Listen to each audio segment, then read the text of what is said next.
It's been a week and a half since the Mets have been home, and all points lead to Citi Field.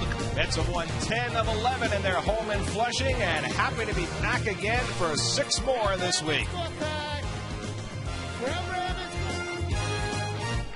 At Citi Field in New York, the New York Mets play the Detroit Tigers. Mets baseball on SNY is presented by Delta. And tonight's game is presented in HD by IOTV. Get your HD free with IOTV.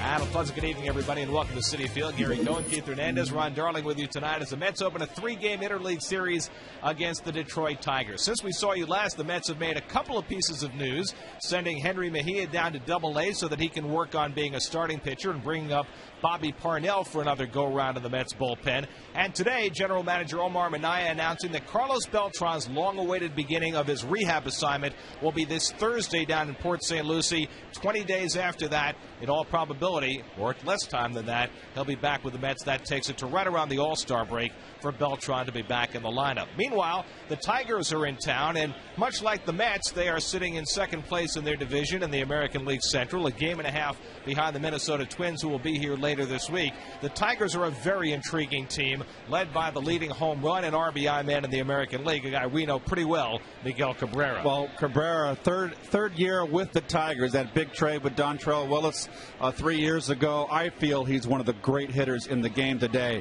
And I've had an argument, actually, with Tony Gwynn, where Tony Gwynn said, well, you got to talk about Pujols. But I think what it comes down to is Pujols is more disciplined, has a better work ethic. But this man can hit. From the first day I saw this man swing the bat, he goes naturally to right field, hits with power. He's first in RBI, first in home runs, as Gary said, hitting .358 with runners in scoring position. But most importantly in this game tonight, with Jonathan Neese, he's hitting .367 against left-handers. Now, the Mets ran into a pretty special pitcher on Sunday in CC Sabathia and got shut out for only the third time this year.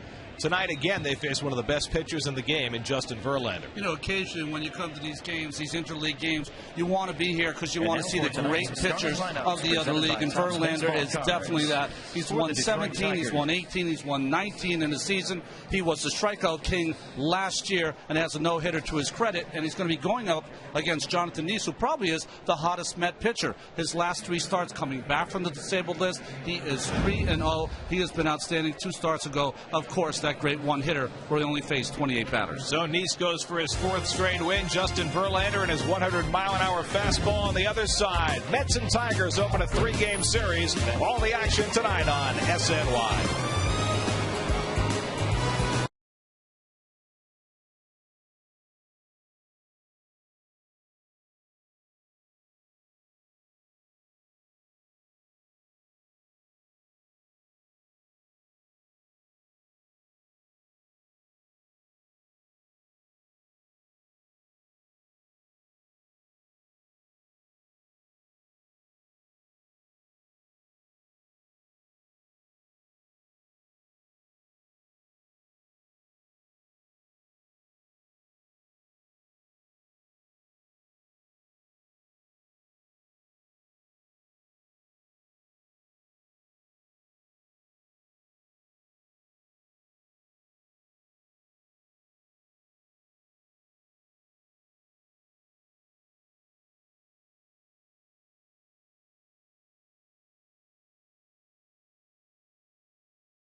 By AT&T, rethink possible.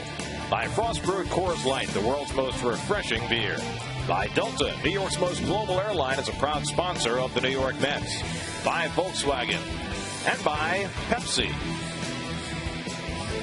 Join the Mets with an amazing getaway to San Francisco July 15th through the 19th. Meet players, get game tickets, hotel accommodations, and much more. Call 888-419-5556 or visit Mets.com/amazing-getaways to book your trip now.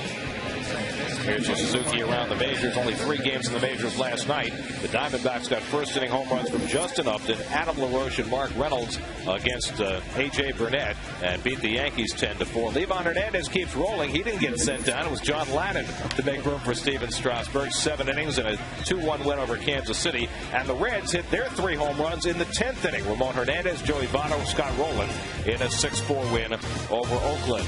John Neese making his way in from the bullpen, getting ready for his 12th start of the year. Mets and Tigers, first pitch coming up.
The Detroit Tigers, Austin Jackson, has missed the last week because of back spasms, back in the lineup for the Tigers tonight.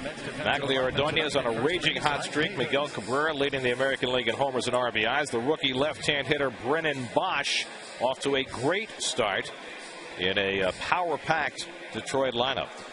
Jonathan Neese pitching for the Mets. He's been their best pitcher since he came off the DL. 3-0 with a 1.57 ERA. Since coming back from that hamstring injury, with runners in scoring position, only 179 average. Jonathan's been great with runners on base. And the Lexus Metsy defense. And I'm going to point out Mr. Tejada. He's done a terrific job at second base, and I got a chance to watch him play. Remember, he's a shortstop, and he has just been terrific over there, turning the double play, which is not easy for a second baseman. Learning on the job. He's been fabulous. Just 20 years of age and playing the position like he's been playing it all his life. John Neese, who had trouble with the mound in Cleveland in his last start, Gave up a 2-run homer to Shelley Duncan, but the Mets got him some runs to work with. So he wasn't quite as spotless as he was the last time he pitched here at Citi Field when he threw a 1-hit shutout. But he was pretty good for 7 innings. He had an 8-4 win. Must have been a real joy for him, too, to do that in front of his family. He grew up in Defiance, Ohio, got to pitch against the Indians in his last start. He was outstanding. It'll be the first time he has ever faced the Detroit Tigers. The Mets and Tigers are playing their 4th series ever since interleague play began. And strangely enough, they will be playing the 4th series in the 4th different ballpark. They played the Tigers at Tiger Stadium back in '97. They played the Tigers at Shea Stadium in 2004. They played at Comerica Park in 2007, and now here at Citi Field. Jimmy Leland now in his 5th year, skippering the Tigers. Johnny Damon, normally the DH, out of the lineup with National League rules tonight. Nice haircut, Josh. Johnny can always get the funkadelic hair, you know? That's the faux hawk, Keith. Faux hawk. I like the better is, you know, the Lord. That's right. Austin Jackson will lead things off, and he takes off the plate. Ball 1. Jackson played an inning on defense on Sunday, his first action since suffering back spasms a week ago Sunday. Jackson, the rookie out of the Yankee organization. Gerald Laird, the catcher, on deck, and then Magley Ordonez.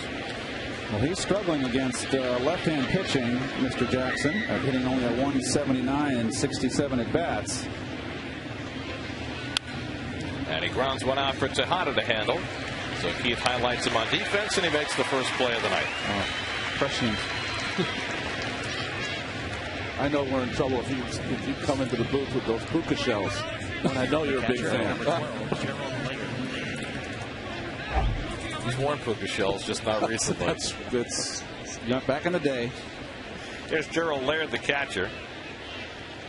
Laird has not hit much this year, as you can see. He's riding a 4-game hitting streak right now, about the hottest he's been all year. Always unusual to have a catcher hit in the 2-hole, and I guess Met fans can remember Paul LaDuca hit a lot in that second hole back in, was it 06? 06 and part of 07.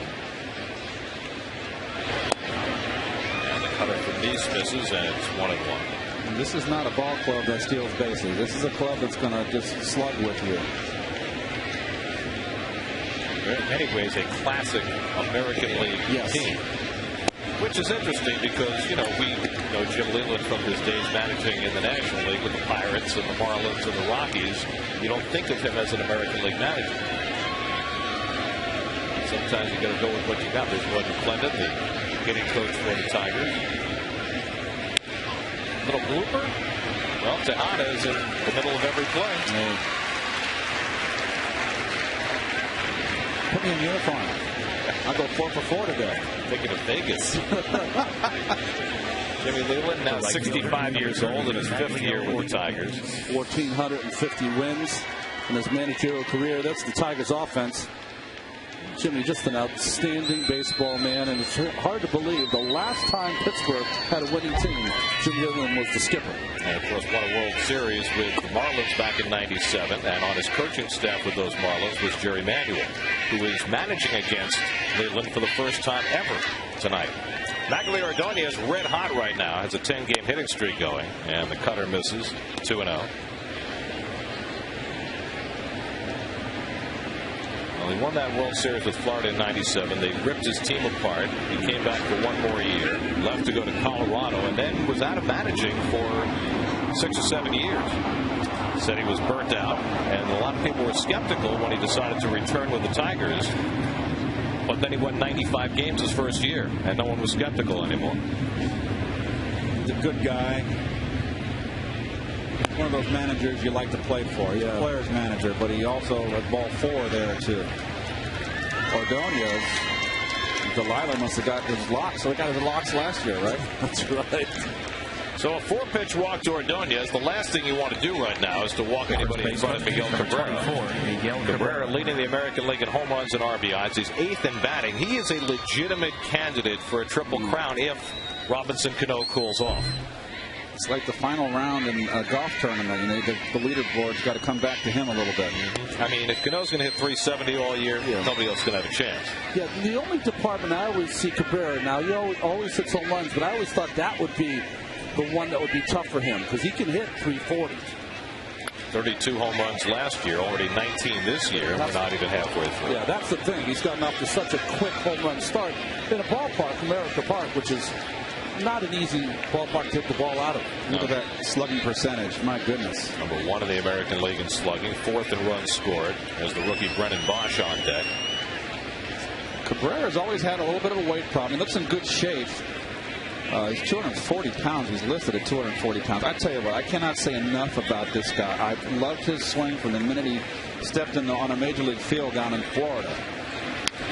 Well, publicized problems with alcohol last year that might have cost the Tigers down the stretch, as they blew a 7-game lead on Labor Day and wound up losing in a 1-game playoff.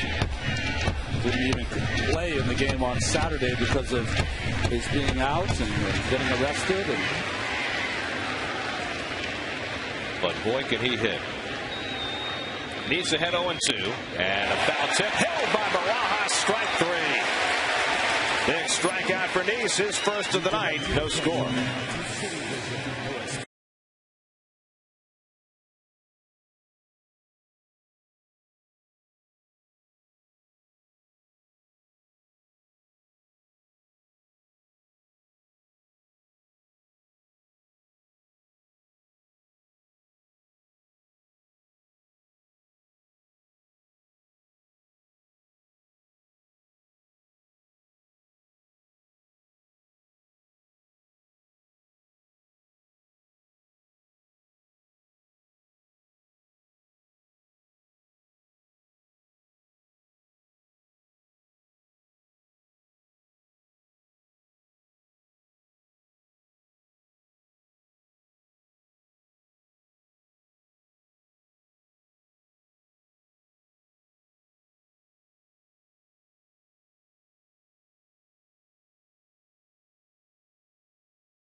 It's the usual group for the Mets. Hey, it's 9-man baseball tonight for the rest of the season. What a concept. Jose Reyes leads off and takes a strike. Mets are done with their DH games for the year. Justin Verlander's on the mound tonight. 73-47 in his career. Just signed a new 5-year contract, and this guy can bring it up to 100 miles an hour on that fastball.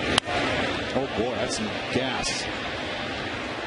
Is that the radar gun asleep? I think it is. You know, I tell you what, that's not 94 mile an hour. Well, one of the things that Verlander does in his last start, no walks and 11 strikeouts, is he will get stronger as the game keeps going. Last year, threw 120 pitches 11 times, more than any other staff in the major leagues. 1-2 to Reyes. Did you see his interleague record for career? 15 starts, 11-1. Well, the Tigers since 2006 are 60-23 against the National League, so they're taking advantage of interleague play. 1-2 to Reyes, and a curveball dribble, tough play. There's no way in the world they're just going to throw him out. So Reyes topping a ground ball on the first curve by Verlander, and the Mets have a leadoff hit. Well, I tell you what, the center fielder, number 16. Mets have got to take advantage of their speed tonight on a pitcher like Verlander. You got Reyes on base. He's going to have to steal and try to make it happen. Now look at that curveball, just slapped at it. Very defensive swing with 2 strikes. Boy. So Reyes is aboard, and Angel Pagan the batter. Angel riding a 9-game hitting streak. has his average up to 296 for the year. And Angel very much in the news today, as Verlander has a very good pickoff move. You got to watch him. With the news that Carlos Beltran is going to begin his rehab assignment on Thursday night in Port St. Lucie. And Jerry Manuel was asked about 20 different ways how he is going to fit 4 outfielders into 3 spots. That's McNabb bunts one foul. Well, I always think that one shouldn't really worry about that stuff, but I know that I feel, you know, I know that it's important for the Mets to talk about Beltran coming back. He's one of their best players when he's healthy. But it's kind of a disservice to Angel, because now here's a guy who's playing well, and now he's got to have reporters around him asking him, what is he going to do when Carlos gets back? Where are you going to fit in? Where can you play? He's proven to everyone he just loves to play. He can. And Reyes almost leaning the wrong way that time. Verlander has a pickoff move that he says he never worked on. He just came by it naturally. No, he's just a natural athlete there, that's all. Natural agility. Number 2 overall pick in the draft. Back in 2004 out of Old Dominion University. Pagan drives one toward the gap in right center. That's going to be between them and rolling to the wall. Reyes will score easily. Pagan is digging for third. An RBI triple for Angel Pagan. 1-0 New York.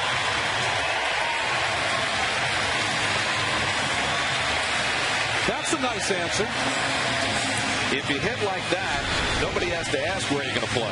Oh, bad pitch by Verlander up and down the pipe. And Pagan taking advantage of the big spaces. Look at his speed. That's a stand-up. Should have been a stand-up. Did he slide? Didn't have to. Stood up, just as you instructed. And Reyes, of course, forget about it. You can put that one in your back pocket.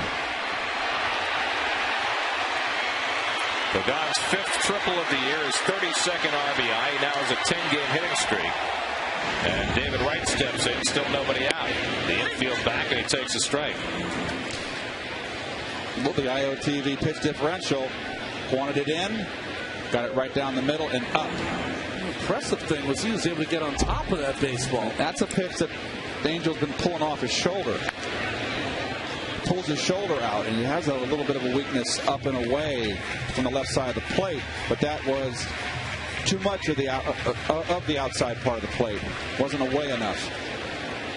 So Verlander touched quickly. Reyes with the infield hit. Pagan drives him in with a triple. Now Wright trying to cash Pagan with nobody out. And David lays off the breaking ball, and it's 1-2. Well, the Mets better take advantage of Verlander in the first inning. From the second inning on, Verlander, the opponents hitting only 189 against Verlander. That's over 285 at bats. Yep. Compared to 321 against him in the first inning. So one of those classic aces. If you're going to get him, you got to get him early. Punch toward first, a foul ball.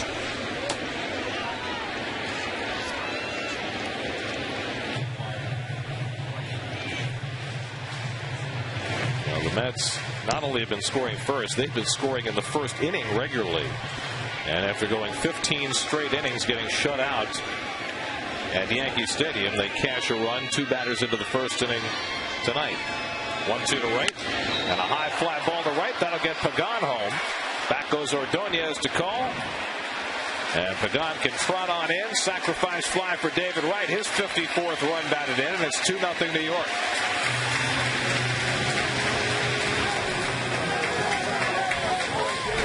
Well, he's been hurt on 2 pitches up and outer half of the plate. And this one's more towards the middle. Pagan and now Wright. Ronnie, is that a problem? Verlander trying to not getting on top of the ball? I think what happens for a lot of power pitchers early is they don't finish their pitches. Finishing their pitches will bring that ball down. It's almost like when you have a racehorse like he is, it's almost like he's too amped up here in the beginning, and then he'll find his spots. Now Ike Davis fouls one off. Ike hitting at 261, 8 homers, 26 RBI.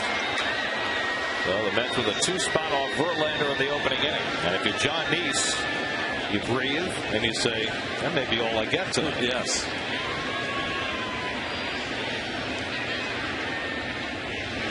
And the curveball misses to Davis, 1-1. Jason Bay on deck. They one of 3 hitters in the Mets lineup who have faced Verlander before. This is the Mets' first ever outing against Verlander.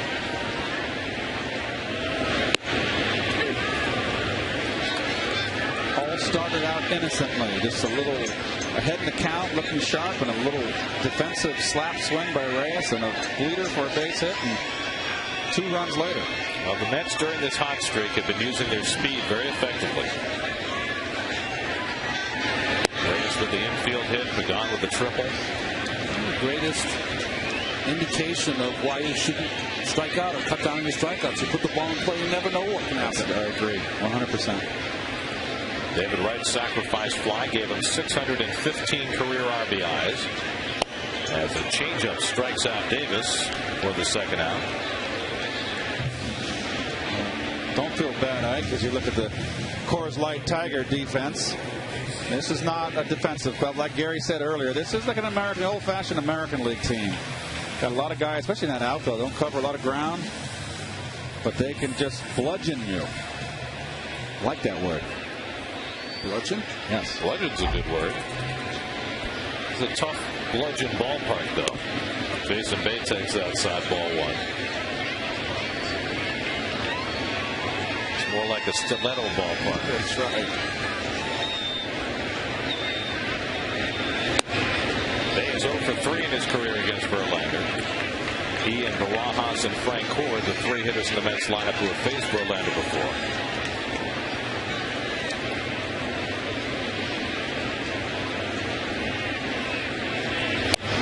It's outside ball 3. I mentioned David Wright, 615 RBIs. That moves him past Ed Kranepool for 4th place on the Mets all-time RBI list. Congratulations to David. Between him and Jose, they will be at the top of virtually every list before long. There's a strike. Yes, no question. Guys, very rarely do you hear a pitcher is popping the catcher's glove. We're hearing it tonight. 27-year-old Justin Verlander. Dave fouls it back. Verlander burst on the scene in 2006. I mean, he was the rookie of the year. He won 17 games that year. The next year he won 18, but 2008 was not a good year for him. He went 11-17. His ERA was almost 5. He had many more walks, but then he bounced back last year and had perhaps his best year, went 19-9. Won the strikeout title. It's interesting, you know, a relatively young pitcher. You look at that hiccup in 2008, how a guy can, you know, have that kind of bump in the road and then bounce back from it. Well, a lot of times, and the team didn't play very well. Detroit either. They were picked to repeat in 2007, 2008, as they went to the World Series in 2006. But they went a little downhill themselves. Good cut by Bay. Sometimes a hard thrower is good when you're in a slump. What's interesting, though, when you look at Verlander's years, through that entire stretch, he never misses a start. Just as dominant a pitcher that you would like to see, a right-hander. I mean, he's the best right-hander they've had since Jack Morris. 240 innings last year. Again with 3-2, and Bay fouls another one back. Speaking of Jack Morris, you can make an argument for Hall of Fame for Jack Morris, a strong argument. The argument would be he was the best pitcher of his generation. Absolutely. And a great postseason pitcher. 10 shutout innings in 1991. Good guy, too. This will be the 9th pitch of the at-bat to Bay. And he walked him. No off-speed on 3-2 that time. Verlander issues his first walk. And the inning continues for Ron Barajas. Here's Rick Knapp, pitching coach for the Detroit Tigers. His second year as Jim Leyland's pitching coach. Jim is very loyal to his guys. Yes, he is. He's got Gene Lamont with him as his third base coach. You know, other than the years Gene has managed, he's always been Leyland's second in command. He's always been either his bench coach or his third base coach. Rafael Belliard next to him there on the bench, right? All the old Pirates. Lloyd McClendon is hitting coach. Good for him. Here's Barajas. Ron's in a bit of a slump, 4 for his last 28. But he likes the idea of a fastball from Verlander. See this pitch count there. And that's making him work. You can make an argument that Barajas might be the best fastball hitter on the Mets team. 1 for 6 in his career against Verlander. And he loves it middle in, Barajas, and down.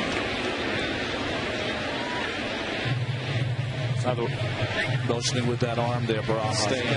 Get the head of the bat to the ball. Head of the bat to the ball. And there's the defense right there. Pretty much straight up deep. A little bit of pull in the outfield slight.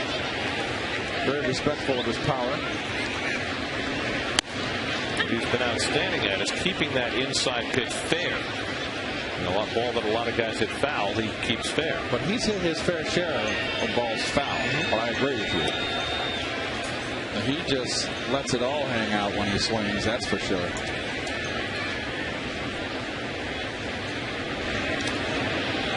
Dave's a base stealing threat, 9 for 9 this year. And Verlander well aware. There have been 7 steals in 10 tries with Verlander on the mound, so his pickoff move is certainly not taking the running game away. Keep in mind the home plate umpire tonight, Bob Davidson. So there's every chance we'll see a block by the end of the night. Bay runs, the curveball high. Laird's throw has no chance. It hits Bay in the back. 10 stolen bases now for Jason Bay. Well, good time for a stolen base. Base hit now. 3-0. I don't think he has the speed of a Kevin McReynolds when he was here, but a very efficient base stealer is Jason Bay. He knows how to play the game. You know, you can steal 15 to 20 bases just by being sly, doing it at the right time. You can sneak right through a season with 20 stolen bases. So a runner in scoring position for Barajas with 2 out. And now Verlander behind 3-1, and he is throwing a ton of pitches in his first inning. Jeff Francoeur would be next. Well, Jim Leyland has seen this before with his ace. Just has to get him through that first inning. When you were kids, you were taught never to put your fingers to the screen. And Barajas draws a walk. So back-to-back 2-out walks issued by Verlander. And now the Mets have 2 men on for Francoeur. And Rick Knapp's going to take a visit to the mound. I think it's always a mystery to the fans at home that a guy can be throwing 96 miles an hour, and how does he have trouble in the first inning? Well, that's part of the catch-22 of being a power pitcher. Power pitchers kind of have to get themselves into the game. They have so much adrenaline flowing. And the people I've talked to about Verlander have always said that he is a fierce competitor. He's one of those guys that comes out almost with that football mentality when he gets to the mound. And usually it's once that adrenaline kind of leaves his body, that's when he relaxes and throws the ball on the corners. That's been his first inning problem.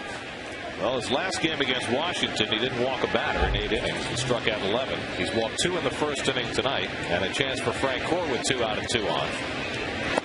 And the breaking ball is down for ball 1. Well, he's now officially in labor, and this is a hitter now. He hasn't got his curveball over. He missed there in the dirt. Missed a couple up. You got to look for some cheddar right here. Francoeur hitting at .267. Hitless in his last 2 games after a long hot streak. And 2 curves in a row. And 1-1. As a hitter, when I say look for the fastball, he's struggling with a curveball. There he throws a curveball that's ball 2 right there. You got to learn to be selective. That was a pitcher's pitch. Take it. It's a 1-1. So what? Still be good on the fastball. But that's the scouting report on Francoeur. Of course. I understand. And he throws him another one, and he went around, and it's 1-2. Yep, he should be 3-0. But that's, like you said, that's the scouting report on Francoeur, and they know it. I think the problem for a hitter always is that you have a guy who's throwing 96, 97 miles an hour, so you got to get it started a little early anyway.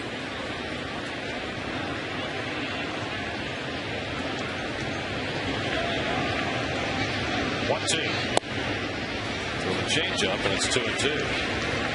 Verlander's thrown 4 pitches to Francoeur, who's yet to see a fastball from a fastball pitcher. I didn't like that pitch choice right there, did you? I mean, he's going to see a fastball now.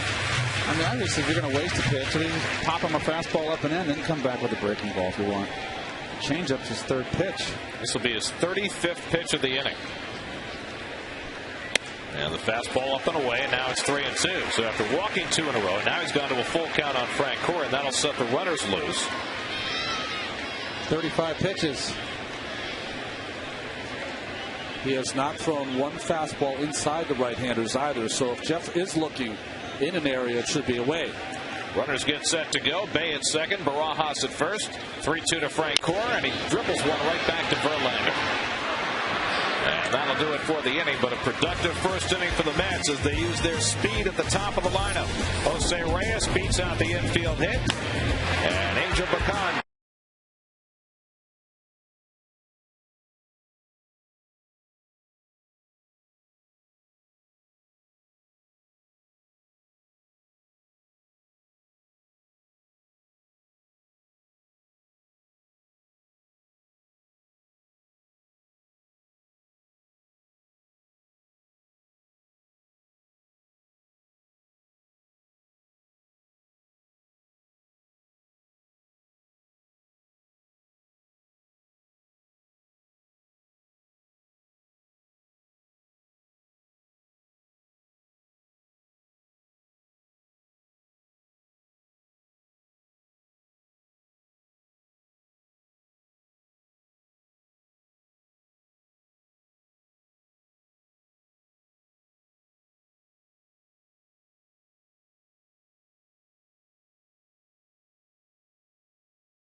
As the Mets return home to begin their 6-game homestand. Isn't that camera number 2's daughter there, Al? Al, is that your daughter? Both daughters. Huh? The lovely Freeman family. So, Al, you're supposed to do the game, not keep watching your daughter, making sure she's behaving with the camera when we're on the air. The rookie left fielder Brennan Bosch will lead off against John Neese, who's been staked to a 2-0 lead. Bosch has burst on the scene this year quite unexpectedly. And there's been so much talk about the heralded rookies like the Jason Haywards and the Steven Strasburgs, but this kid has put up incredible numbers. He was in Double-A last year, hit 28 home runs at Erie,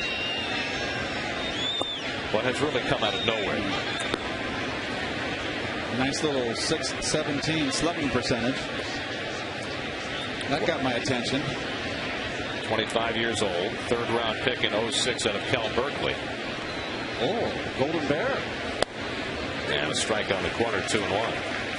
From Los Angeles, went to the Harvard Westlake School. And so far, he has torn up left-hand pitching. There you see his numbers. But he's hitting .432 against lefties, kind of like Ike Davis did early on. And these falls behind him 3-1. Keeps that shoulder in. Mentioned Bob Davidson working the plate tonight, known colloquially as Balkan Bob. Tim Cheetah's your crew chief with Alfonso Marquez and Tim Timmons. Bosch swings through the fastball, it's 3-2. The thing about Bosch that's interesting is that even now, with him off to this hot start, you listen to a lot of scouts, and they'll say they don't like the swing. Which, you know, it's easy to say, but the numbers tell otherwise. 3-2. It's not that bad a swing. You said they think it's mechanical? It's long and mechanical. Those are the words that they use. Well, long I can see. I don't see it as that mechanical. I don't see that as that mechanical myself. I wonder if he protested at Sprout Plaza, Berkeley. He wasn't old enough. And it's outside ball 4, and Bosch is on with a leadoff walk. So Neese has already walked 2. Verlander has walked 2. He's walked just 2 batters in 16 innings in his last 2 starts combined. So here's Carlos Guillen playing second base these days for the Tigers. He's been installed there since coming back from his latest stint on the disabled list. And Guillen doing what he normally does, hitting at .295. Well, you think a guy with knee problems, putting him at second base, it doesn't make sense, does it? Oh, big hook. We love Nice's hook. Guillen began his career as a shortstop with the Tigers. He's played third base, first base, and now second base, all around the infield. 3-time All-Star, now 34 years old. Started out his career in Seattle. He's struggling with fastball location early in this game, 1-1.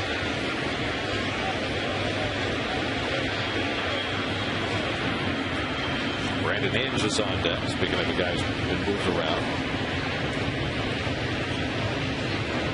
Guillen, a switch hitter. And he fouls it back. Better hit a left-handed than right through most of his career. Jonathan throwing a lot of balls over the middle of the plate early on in this game. Oh, this is another team where this ballpark here, Citi Field, plays favorites to the Mets. You got these big power hitting teams coming in, and the Grand Canyon here. Of course, Comerica Park, when it first opened in Detroit, was similar. The 1-2 and the curveball bounces, but then they moved the fences in, especially in left field, and it's become a more friendly park for the home run hitter. It's almost like the old Yankee Stadium. Remember when you had to hit it over Monument Park to get a home run, and they put the bullpens in, and of course that changed everything. That's where Comerica Park in 2007. Lost 2 out of 3 there. If I recall, Gary Sheffield, who was playing for the Tigers at the time, blitzed the Mets one of those games. Swing and a miss, he got him. And Nice strikes out Guillen for the first out of the inning. Second strikeout for John.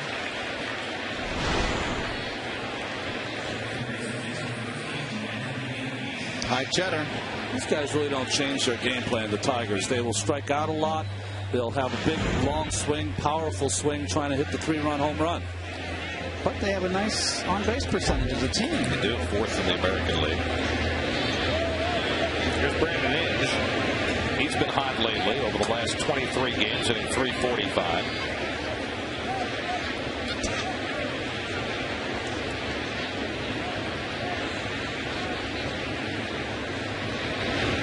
And the curveball misses for ball 1. The Tigers last year on Labor Day had a 7-game lead in the American League Central. And the Twins caught up and caught them. Forced a 1-game playoff. It was a classic game, that 1-game playoff. Unbelievable. At the last game, not the last game, but a great game at the Metrodome. Popped up in foul ground. And Ike Davis puts it away for the second out. And if you'll recall, in game number 163 last year, the starting pitcher for the Tigers was the New Jersey native Rick Porcello, who now has struggled so badly in his sophomore season that he's been sent to the minor leagues.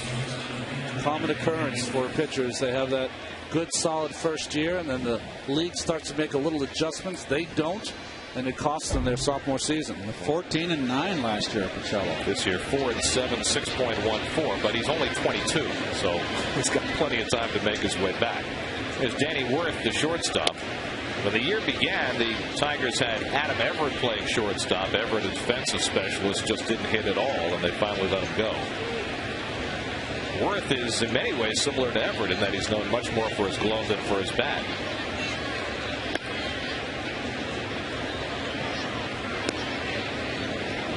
Wirth made his big league debut on the 16th of May. 24 years old, number 2 pick in '07 out of Pepperdine.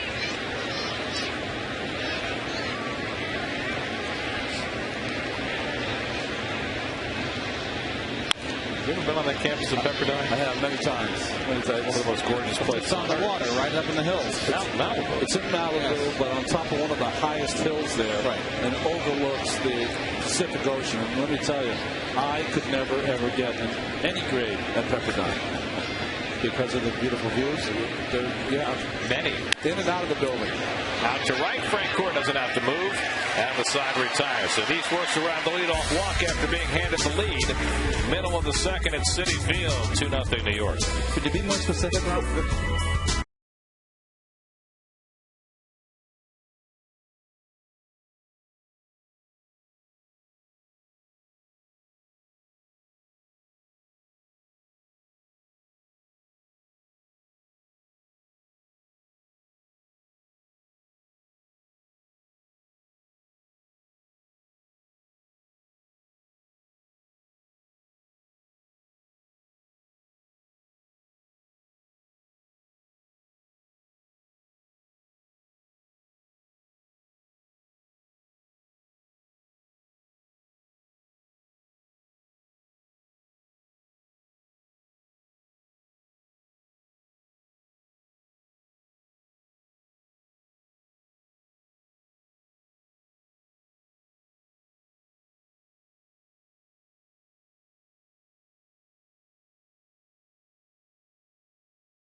Tickets for upcoming Mets home games at Citi Field are available for $19. Get your great seats direct from the source, Mets.com. Ruben Tejada will lead off in the home second inning.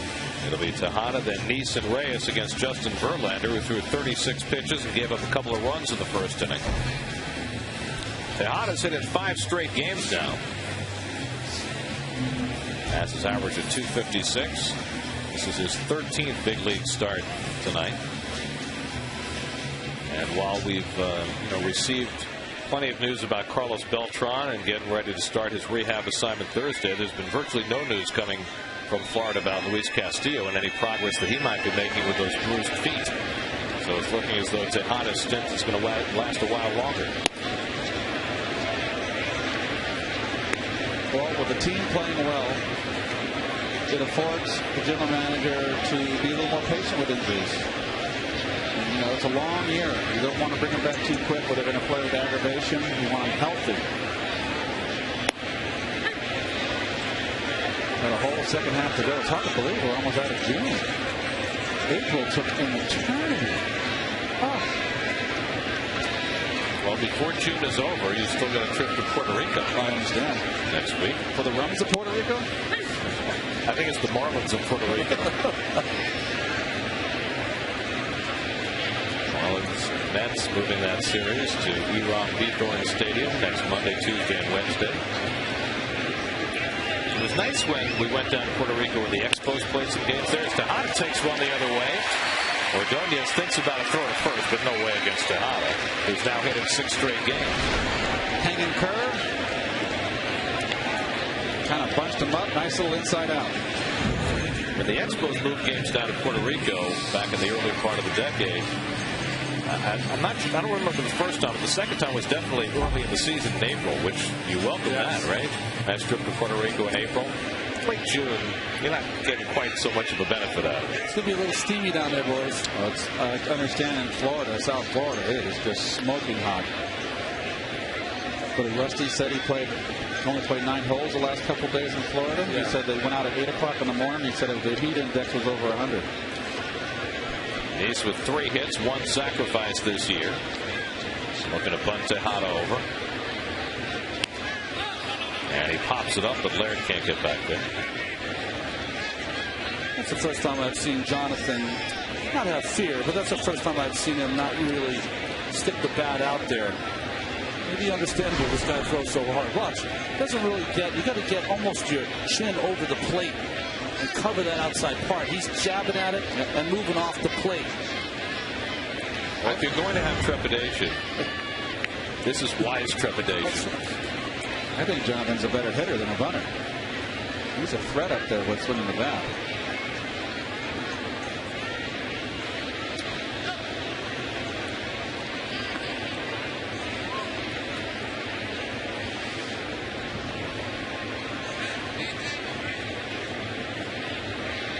Five of the first 8 hitters have reached base against Verlander. Boy, he is struggling up with his fastball running. Well, 2 years ago when he had his bad season, they said fastball command was the biggest reason. Fastball command and a lot of walks that year. 42 pitches already in the second inning.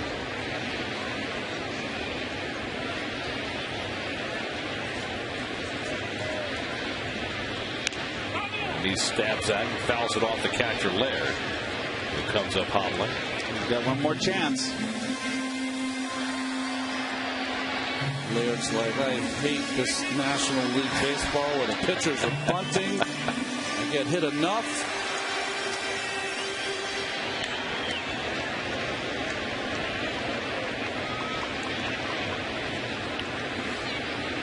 Never pleasant. Justin Verlander, who in February signed a new 5-year, $80 million deal with the Tigers. He'll be around for a while. He would have been a free agent at the end of this season, I believe. Just think what you can do, Gary, with $80 million, even after taxes. How much more can you do with $80 million than you can with $40 million? Just asking. Like the opportunity to try, wouldn't you? I'm not going to hold out much hope.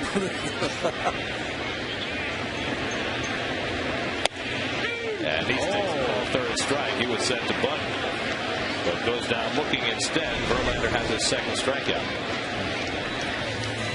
And his heart was really never in. No, it wasn't. It wasn't. Take a look at Justin Verlander's inside pitch, brought to you by the Xerox Business of Baseball. Xerox, ready for real business. Well, of all the starters in the American League, he is by far the fastest, throwing consistently between 95 and 98 miles an hour. Strikeout king last season, 269. The first Tiger to lead the league in strikeouts since Jack Morris in 1983, who had 232. 17 wins he's had, 18 wins he's had, 19. Is this the year that he becomes a 20-game winner? Reyes had an infield hit and scored a run in the first inning. That's her 26 at 7 when Reyes scores a run. Well, just to document what you were saying about being the fastest in the American League, the average fastball from Verlander this year, 95.7 miles per hour, which is the second highest in baseball. Reyes hits one deep to right center field. Back goes Jackson. He has it lined up and runs it down. And back to first Tejada. It's beginning to rain here. I'll say that. It's 4:15 out there by that Geico sign. Everybody came prepared. There was. And the Xerox sign to the right. It kind of bookends that 4:15.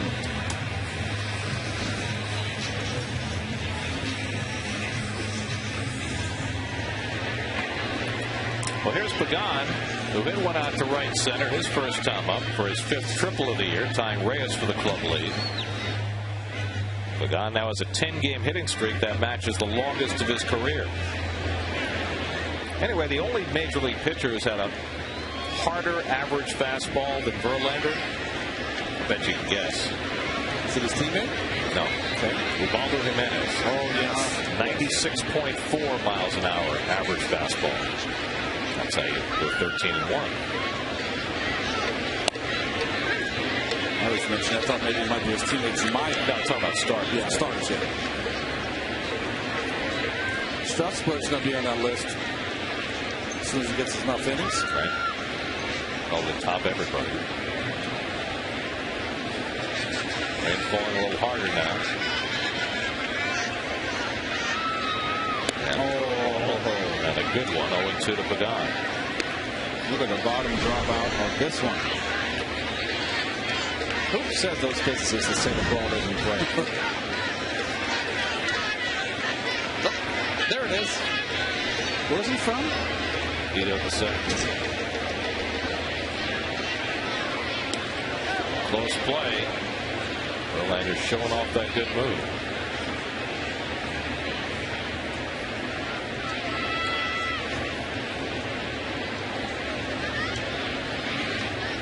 After that curveball, and it's 0-2. Angel might get another one. This is a good time for Tejada to run. Has not attempted a steal. There used to be a day, Keith, when if there was 0-2 on a hitter like Pregame, who's kind of a leadoff hitter in himself, the runner would be going. Yep. Almost sacrificing themselves to get the hitter back a better at bat. You see a lot of pitch outs. You know, those kind of counts too.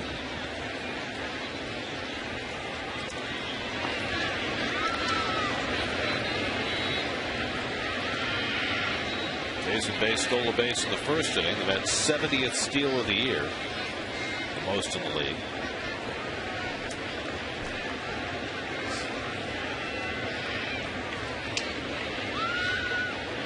There goes Tejada.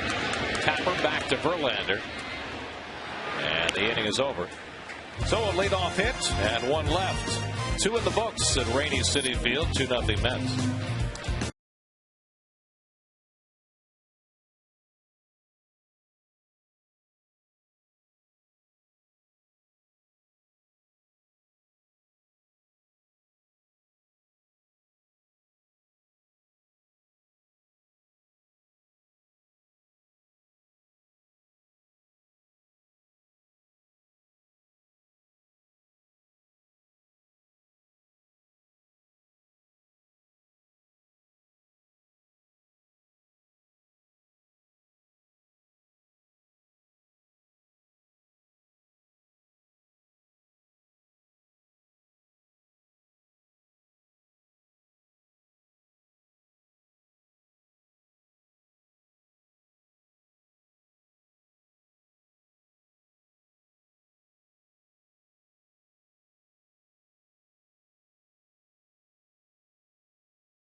Acela Express. Book your trip today at Amtrak.com.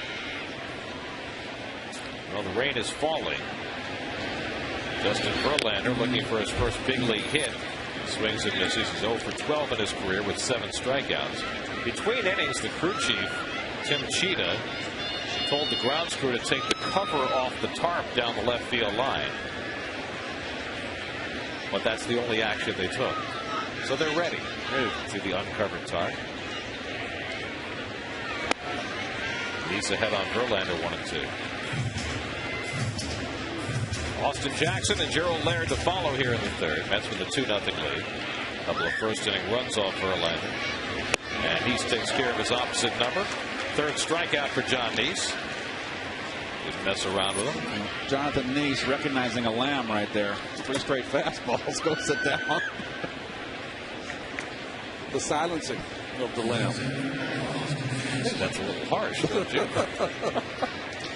Here's Austin Jackson, who grounded out to second base his first time up.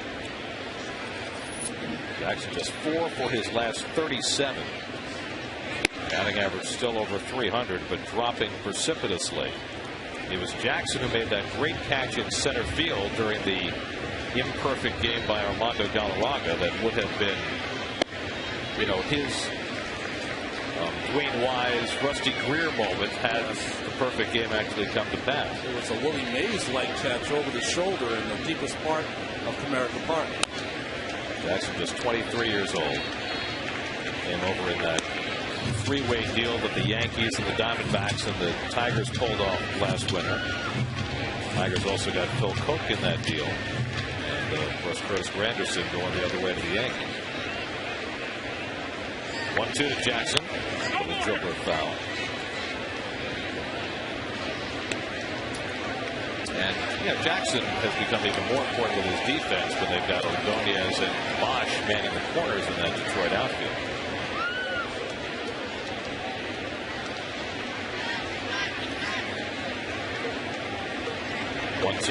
Oh, hit him on the foot. And so Jackson goes to first base. Hit by a pitch ball.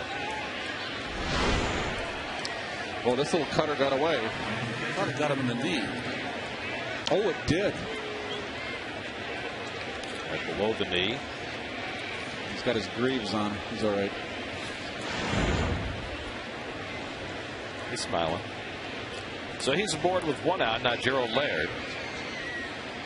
Jackson really the only stolen base threat in this Detroit lineup. He has 10 this year in 11 tries. There's a fastball for a strike to Laird. There's not been a single stolen base this year with Neese on the mound. In fact, only one attempt. One of the other advantages that Jonathan brings when he's the starting pitcher really silences that running game.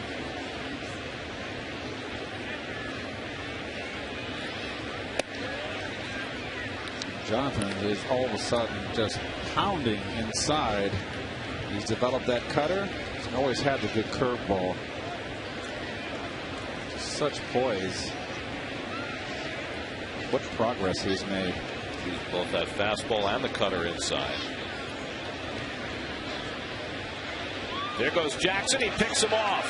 The throw by Davis and the tag made by Tejada. And Jackson caught stealing for the second out.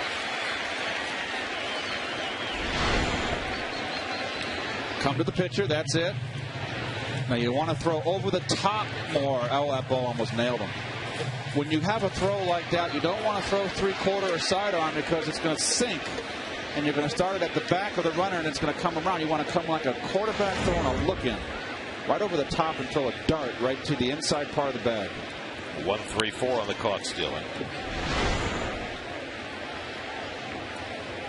So you want to make sure you throw it on the other side of the bag. That's why Tejada was inside. You want to throw it on the inside.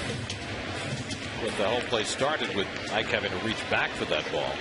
Otherwise, he probably would have been further up on the grass. 1-2 to Laird. In there for a call, strike three. Got him with a cutter. Fourth strikeout for John Neese, and the inning is over. Middle of the third, 2-0 New York.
He struck him out, and Morris has a no-hitter. The pitch, he swings, and there's a fly ball to left. Here comes Herndon. He's there. He's got it. The Tigers are the champions of 1984. The sounds of the late Ernie Harwell, who passed away earlier this season after a battle with cancer. Probably the most recognizable figure in Detroit sports. Just an amazing gentleman. A guy, the first time I ever went to Tiger Stadium, he came into, to see the voice of the Tigers, came into the locker room, introduced himself to me, said, "Hey, have you ever seen Tiger Stadium?" I said, "Well, not really." He goes, "Come on, I'll give you a tour." Walked me all around Tiger Stadium. First time I ever met the man. I had the privilege to work a few games with Ernie, and there was nobody gentler, more accommodating, and more professional on his craft, and just beloved by everybody who met him. And the Tigers paying tribute to Ernie this year, and maybe forever. Change up by Verlander, 2-2. David Wright drove in a run with a sacrifice fly in the first inning. That's 54 RBIs now for David, who came into the day tied for second in the National League.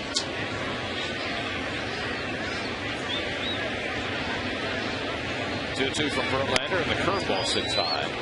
3-2. It'll be Wright, then Davis and Bay as the Mets look to add on as the rain falls here at Citi Field.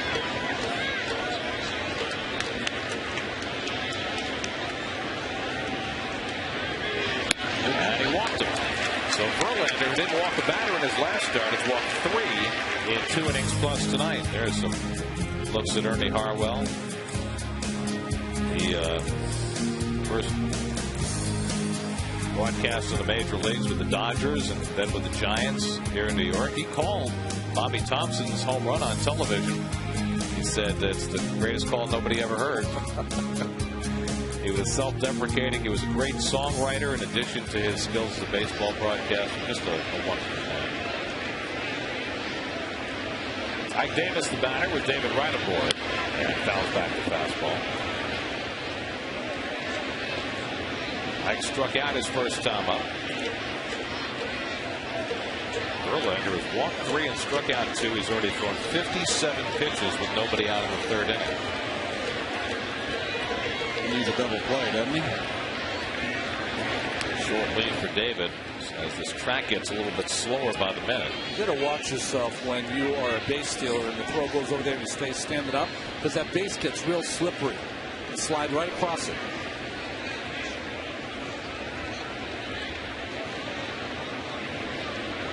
There he goes, and Davis lines a base hit in the left center. Right to third. Bosch picks it up, and the Mets have runners at the corners with nobody out. Oh, nice hitting. Let's see if David looks back. Hit and run or a straight steal. Not hit and run. He looked back. Good call, Jerry. Nice hitting. Ike hitting it right where it's pitched. Very interesting for Jerry Manuel, who has not played a lot of hit and run, to do it with a swing and miss pitcher like Verlander on the mound. The immediacy of the weather is prompting him to be a little more aggressive. Interesting there, the Tigers played Ike straight up defensively, not the big shift. Well, perfectly executed by the Mets, and now poised to add on to their 2-0 lead. Jason Bay walked and stole the bases first time up. He's just up with his fastballs, Ronnie. It is also his body, if you watch it. He tends to have a way of falling through to the first base side, and it really, he's not throwing the ball to play. He's kind of pulling it to the outside corner. And he's not throwing inside to righties, that's for sure. And this is with the curveball, and it's 2-0. As it continues to rain, that curveball is going to become less and less effective. Why is that? You can't get the grip. You know, it's just impossible. The ball gets just wet enough that you can definitely throw your fastballs for a strike. It's easy to throw a changeup for a strike, but it's hard to get that good spin when it's wet. So Bay gets a fastball and rips it into the gap in left center. Wright scores easily. Davis to third. Chip Hale will hold him there. It's an RBI double for Jason Bay, and it's 3-0 New York. The base sitting fastball on 2-0, and he drove it. This is a fastball that's down, but low ball hitter in bay and right down the pipe, right up the gap. And I thought Davis could have scored here. And Chip Hale playing at safety first, nobody out, but I think he would have had it easily. I think the wet track had anything to do with it? Yeah, probably had a lot to do with it. That's a great picture of the rain falling, isn't it? Well, Tim Cheetah's the crew chief. It's up to him to decide whether to stop the game. The Mets would love to keep playing. And now they're going to put the tarp on the field. So Cheetah just decided that it was too much rain falling. And he finally decides to put the tarp on the field, with the Mets having scored a run in the third inning, taking a 3-0 lead. Runners at second and third and nobody out. It is not an official game, which means that if the game were never resumed, it would disappear into the ether. But I don't think there's any reason to think that's going to happen. It was supposed to be occasional thunder showers tonight, and hopefully the occasion will end soon. Well, why don't you flip on your computer, Gary? Go to your favorite page, the one you always have as one of your favorites, the Weather Channel, whatever it is. We got about an hour worth of rain here. Oh, nice. You were right with the 8 o'clock call, Garrett. Yeah, sorry about that. Well, second straight game, the Mets have had a rain delay.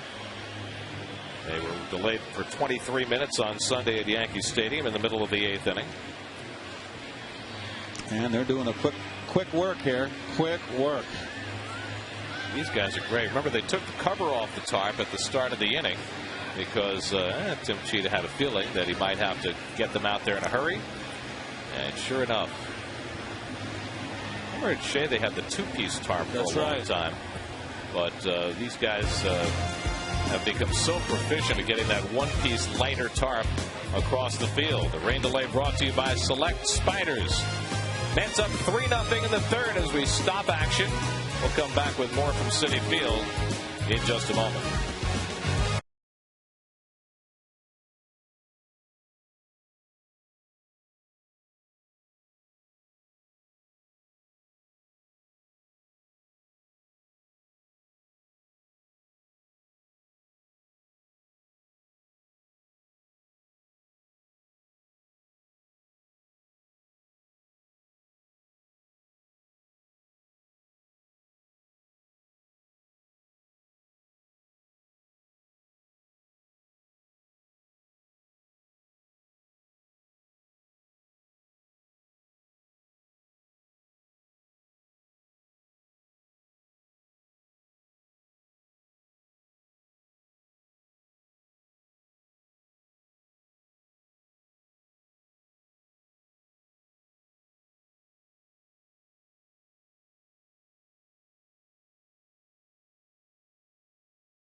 hour. We're about set to resume, and Tiger manager Jim Leland, after this rain delay, is going to pull his ace, Justin Verlander, who has worked just 2 innings plus. That is Jay Spores, who is about to make his major league debut. He was just called up when the Tigers sent Rick Porcello to the minor leagues. And Jay Spores will take over for Justin Verlander when we resume. Not only take over with runners on second and third that Verlander left out there. So it's going to be a real tough situation for the young Spores. He's been pacing folks back and forth while we were in the rain delay. You can tell that it is his debut here on the big scene and in the Big Apple. What a strange way to make your major league debut. Now, it appears as though John Neese is staying in. He did warm up in the bullpen just a few moments ago. So despite the rain delay, Neese, who is not allowed to hit over the first 3 innings, a very different kind of outing than the one Verlander has been experiencing tonight, will get to continue. You know, honestly, when thinking about Verlander as their ace not going back out there, even though he had 60-odd pitches or so, he did throw many of them in duress, having runners on base. So better to just get him out of the game. Yep. Maybe you can get him to come back on 3 days. Well, this is Teammates in the Community Week as the Mets go out into the New York metropolitan area and do all sorts of good works. Today, the Mets visited a community garden and helped plant flowers and trees and install grills in Harlem. The community garden there being revitalized with the help of local volunteers through NYC Service, Mayor Bloomberg's comprehensive initiative to promote a new era of volunteerism in New York City. And the mayor was on hand along with Jerry Manuel and some of the Mets players. The community gardens provide green space and easily accessible recreational opportunities in the areas that need them the most. And the Mets are going to be doing projects like this all week long to help with the betterment of the New York metropolitan area. So now 25-year-old Jay Spores. And Ronnie, give me an idea. When you're a starting pitcher, what are the considerations that go into deciding whether a pitcher comes back after a rain delay? Well, I think for a pitcher, you always, especially if the game is you're losing 3-0, you want to come back in the game and pitch. I think for the manager, it's what pitches were thrown, under what kind of duress. Did you have your stuff today? Do we have a rested bullpen? All of those questions, of course, and with the debut of Spores, a chance to get him in a ballgame. What about the length of the rain delay? How much does that play into it? Anything over an hour is usually one where they will make sure that you don't proceed. And very interesting to see that Neese is in there, but Neese was throwing nice and easy. This will be just under an hour rain delay as Juan Barajas steps in. Second and third, nobody out. A run home here in the third. Mets lead 3-0. And Jay Spores' first big league pitch is a breaking ball that misses for ball 1. And the Tigers are playing their defense on the infield. In at the corners, halfway up the middle infielders. Rain delay officially 58 minutes. And that's second straight game with a rain delay. And a huge at bat here for Barajas, trying to stretch a 3-0 lead to 5-0. And he lines one down the left field line, but foul. Well, with all this rain, it's good for the lawn. Well, the grass is very green. But then it was green when we started. Yes. Jeff Francoeur on deck. And Mr. Spores has tipped his hand. First appearance, first 2 pitches, slider. Sinker slider pitcher. Number 2 draft pick by the Tigers back in 03 out of high school. He was saving games down in AAA. Very good fastball up and in there. Goes hard. He's trying to save the Tigers in a somewhat different way here. Trying to save the bullpen. They'll try and get as much out of them as they can. The Tigers right now are carrying 8 relievers because when they sent Porcello a starter down, they brought up Spores a reliever, so that gives Jim Leland a few extra innings to work with on a night like this. 1-2 to Barajas. And hit him. Got a piece of helmet there, but he appears to be okay. Did it catch his shoulder first before it hit his helmet? I thought it hit his helmet full on. I thought it hit his shoulder first. Let's see. Ricochet off the shoulder. Yep. Well, there definitely was some plastic involved. You could hear it.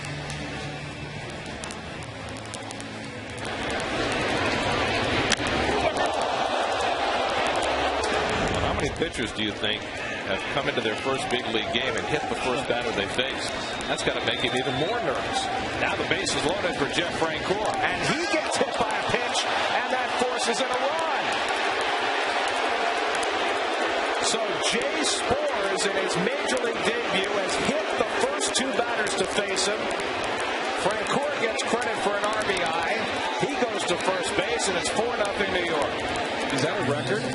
It's got to be something close to it. He's overthrowing now. The ball's meant to be away, and that ball runs in on Francoeur. That got him in the forearm, down by the wrist. Well, Jim Leyland is coming out to the mound. Gerald Laird, the catcher, immediately went out there to try and settle down this right-hander who has waited 7 years to make his big league debut and has begun in rather disheartening fashion. Will Leyland put some oxygen out there? Because I don't think he's breathing right now.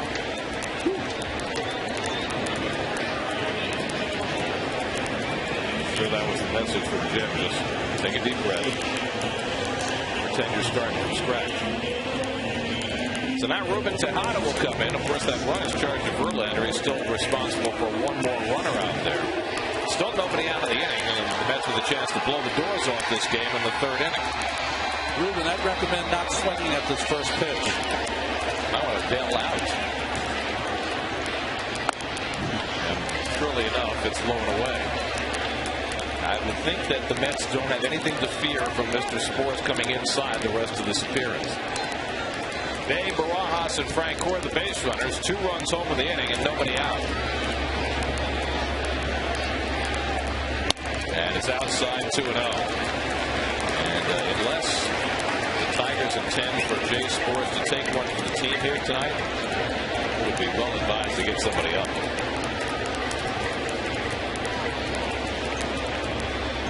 Or else just concede. Well, that's what I mean. Let him take one for the team. Who was the kid for the Cardinals a few years ago we saw? Mitchell Boggs. That's right. He gave up 11 earned runs. Oh, that's right, yeah. And he was, you know, a very inexperienced pitcher at the time. And, you know, the Roos's judgment was that he had to do that for the benefit of his club. Tejada grounds one over the bag. Beautiful stop by Inge. Throws high to home. The run comes in. Now turning third but holding there is Barajas. And it's 5-0 New York.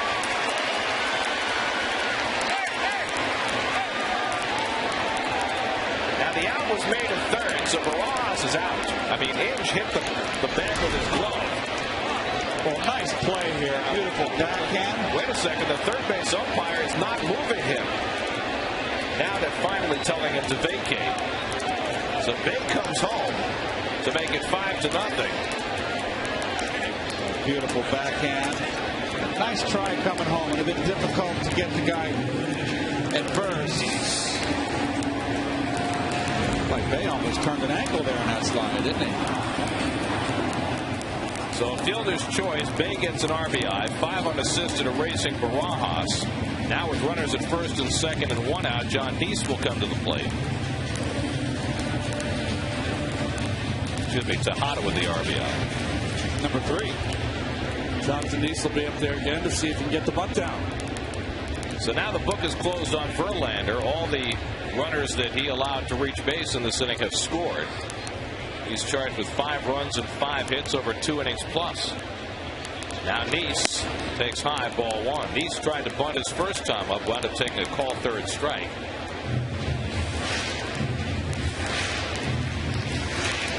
Mets continue to sizzle at home. 24-10 in this ballpark. 10 wins in their last 11 at Citi Field.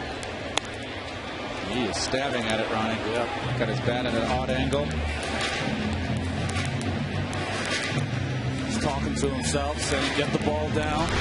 Anything that's up is usually going to be fouled back or popped up by a pitcher. The best way to do that, hold your bat at the top of the strike zone. That way you know if it's above that, you don't have to offer at it. Young Spores is 40 years from now when his Grandpa Jay. What'd you do with the Tigers when you called up? You know, first guy hit. How about the second guy? Hit him too. He's going to say, son, I talked to myself for the whole half inning. It wasn't pleasant. Last year in 3 minor league stops, Jay Spores hit 1 batter. But the Butterflies weren't churning quite the same way. 3-1 now to Nice, who's trying to give him an out. With Jose Reyes on deck, and now the second baseman Carlos Guillen is going to come into the mound just to try and settle Spores down. Spores now is doing the one thing that all pitchers do when they make a mistake. They drop down 3/4, Ronnie, to try to throw that strike instead of over the top. They lose velocity. And Nice takes a strike, 3-2.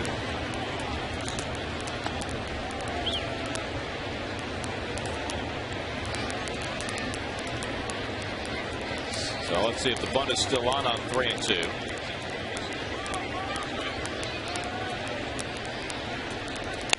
And he strikes out again.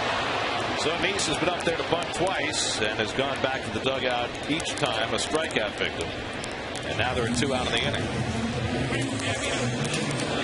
Well, you might think it's 5-0, folks, but you know what? A lot of ball game left, and that's an important bunt right there. You get both runners in scoring position. 7-0 is much better than 5, obviously. This is a ball club that can come back. Well, Spores got the benefit of a great defensive play by Inge for 1 out and a poor bunt attempt by Nice for another. Now he faces Reyes with 2 out and 2 on. And he gets the breaking ball over for a strike. Jose had an infield hit to lead off the first inning and scored a run. Then he flied deep to center field in the second. Francoeur and Tejada aboard with 2 down.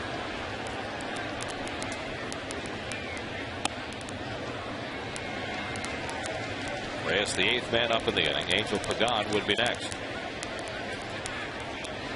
Hey, the Braves are losing. They're on the road now for a change. Braves were ahead early in their game in Chicago, but now down 6-3 in the 4th. Line drive over short, base hit. That'll bring home Francoeur. Tejada goes first to third. Jose Reyes contributes an RBI single, and it's 6-0 Mets. RBI number 29 for Reyes. Nice hitting, Jose. The whole key to Jose is to stay on top of that ball. There's too many fly ball outs, and with his speed, Jose, it just behooves him keep the ball on the ground, hit line drives. So 4 runs are home in the inning, and the 9th man up will be Angel Pagan. By the way, if you're wondering on Justin Verlander, this is not the shortest start of his major league career. That came September 1st of 2008 against the Yankees, who went an inning and 2/3, allowed 8 runs on 7 hits. I was wondering about that, Gary. I knew you were. You were my intended audience. Tonight, 2 innings plus for Verlander. He's been charged with 5. Spores with 1. Reyes runs and loses the ball, but holding at third is Tejada. Stolen base for Reyes is 18. Mets using all their weapons offensively tonight.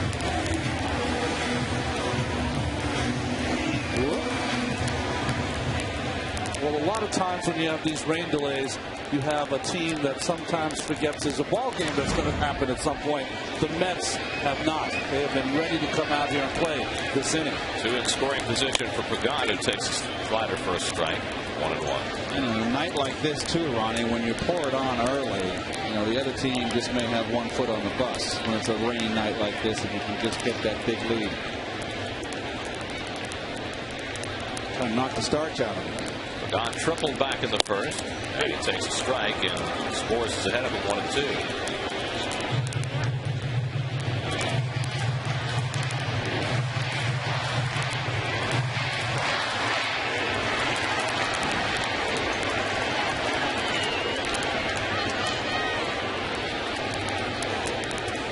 One-two to Pagan. Line drive, right field, base hit. Tejada is in. Here comes Reyes. Ordonez's throw is cut off. A 2-run single for Angel Pagan, and the Mets have broken it open with a 6-1 third inning, and they lead it 8-0.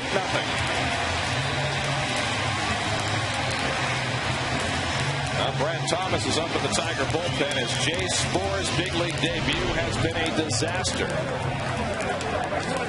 Hanging slider out over the plate.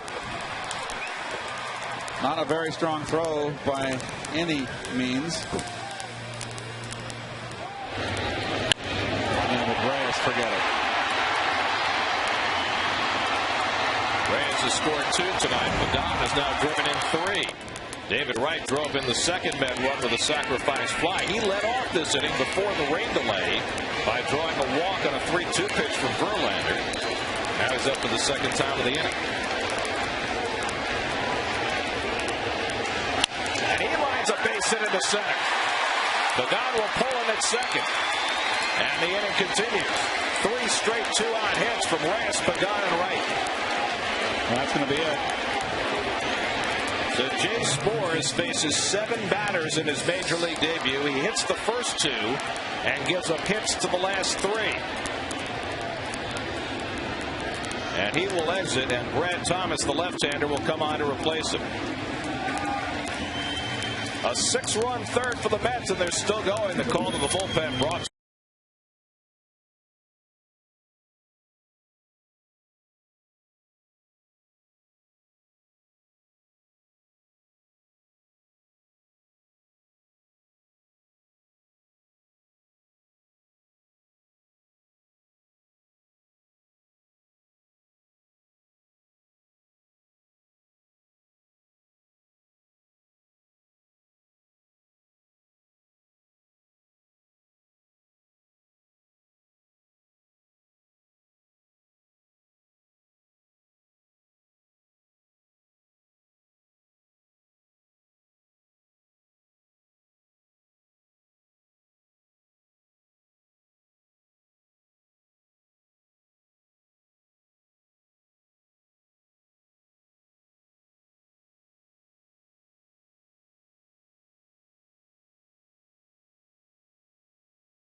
.com or call 718-507-TIXX for your tickets now.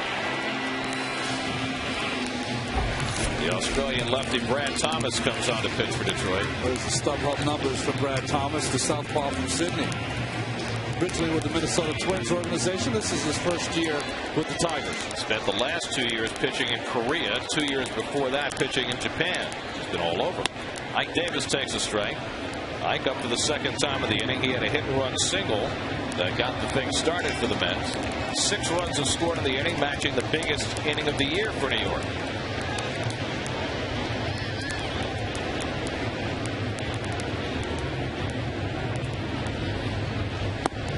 And Thomas misses away 1-1.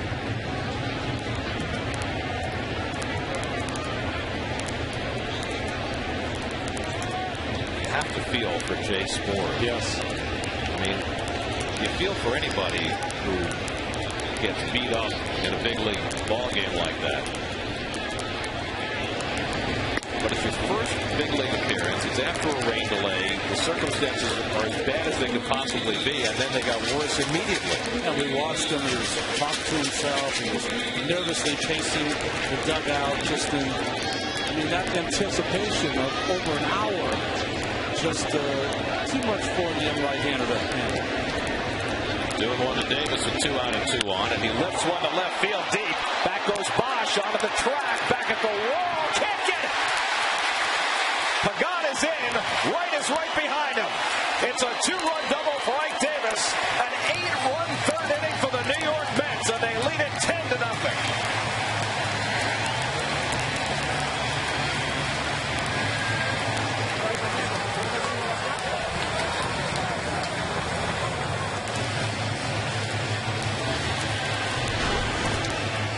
Ike stays in. It's a high fastball. Boy, I tell you what, that's impressive. Bosch not known for his glove. Again, we said, Gary, it's like an old American League team. There's a lot of power, not a lot of defense in those corner outfield positions. 4 straight 2-out hits for the Mets, and now Jason Bay, the 12th man up in the inning. Bay was the last man to bat before the rain delay. Double to left center to drive in the first run of this now 8-run inning.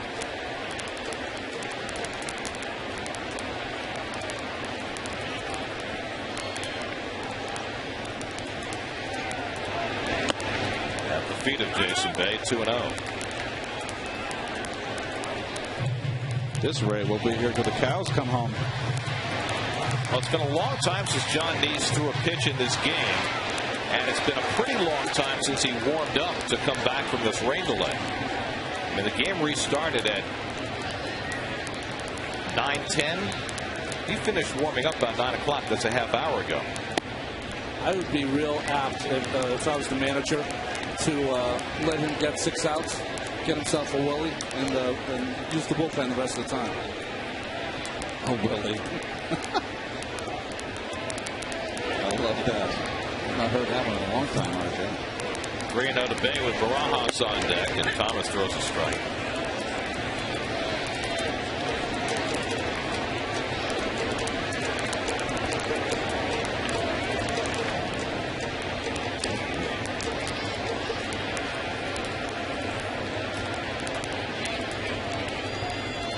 Now the 3-1 to Bay.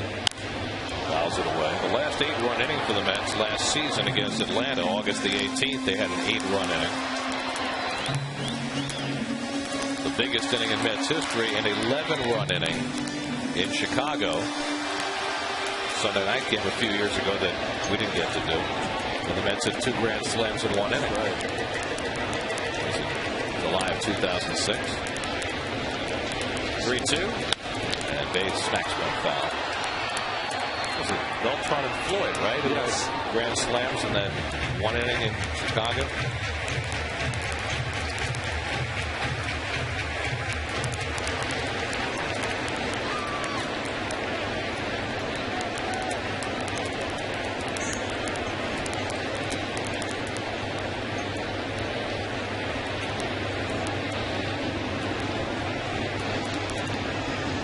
Again, the 3-2, and he walked him, and the inning continued.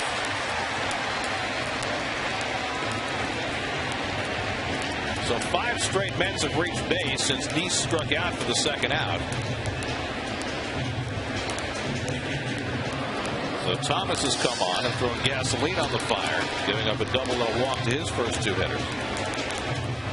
This Verlander going to the right-hander. That's a nice move. Although he started all this mess, Justin. But that's a nice move by a pitcher. It's a tough deal. I remember I hit 2 batters in my first start, but I was able to get to the 7th inning. I'm sure if Verlander had had it his own way, he would have been in this game, and the inning might have been over a long time ago.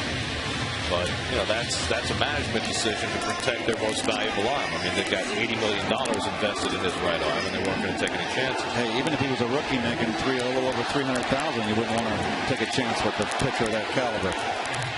So now 2 out and 2 on for Barajas. He was the first man that Spores faced when he came in, and he hit him on his shoulder, and it deflected off his helmet.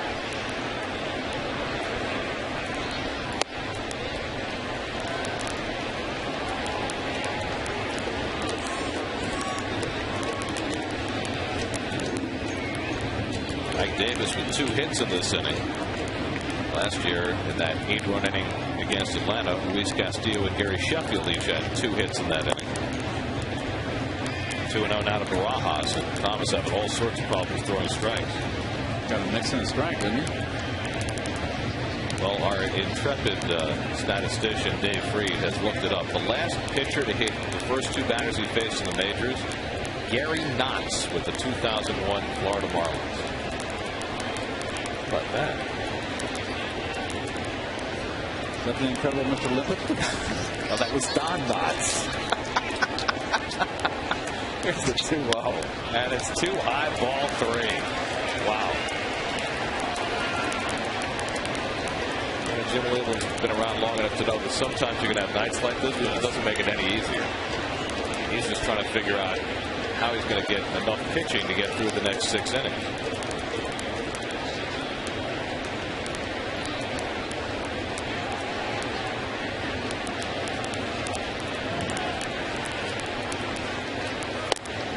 There's a strike. Barely. 3-1. Brad Thomas pitched in the major leagues for the Twins in 01, 03, and 04. Spent 05 and 06 in Japan. Was in AAA at Tacoma in 07, then went to Korea for 08 and 09. Ball 4, and Barajas draws a walk. So 13 men have batted in the inning, and there'll be a 14th. Jeff Francoeur will come up with the bases loaded. Francoeur was hit on the hand or the arm by a pitch earlier in this inning that forced in a run. Dundee's keeping that elbow wrap. Doesn't look at all concerned. He's up 10-0. Exactly. And Francoeur takes a fastball for a strike. Davis is now at third. Day at second, and Barajas at first. That's batting around for the second time in the inning. 8 runs are home.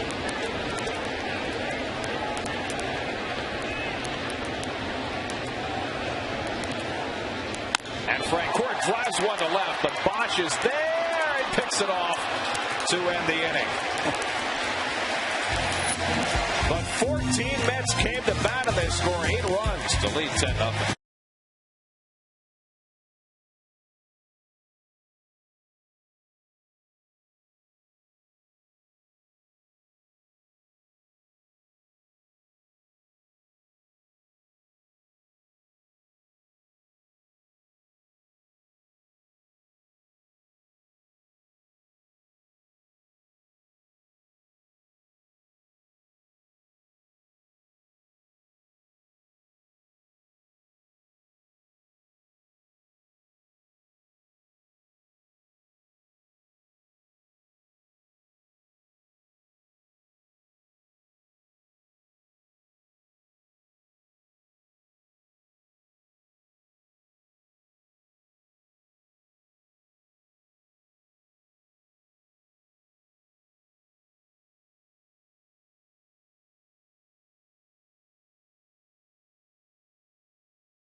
Resort, where you'll enjoy 2 amazing theme parks, non-stop nightlife, and a 3-night stay on site at the exciting Hard Rock Hotel. All you have to do is go to sny.tv/Toyota and enter the Toyota Fan Flyaway Sweepstakes today.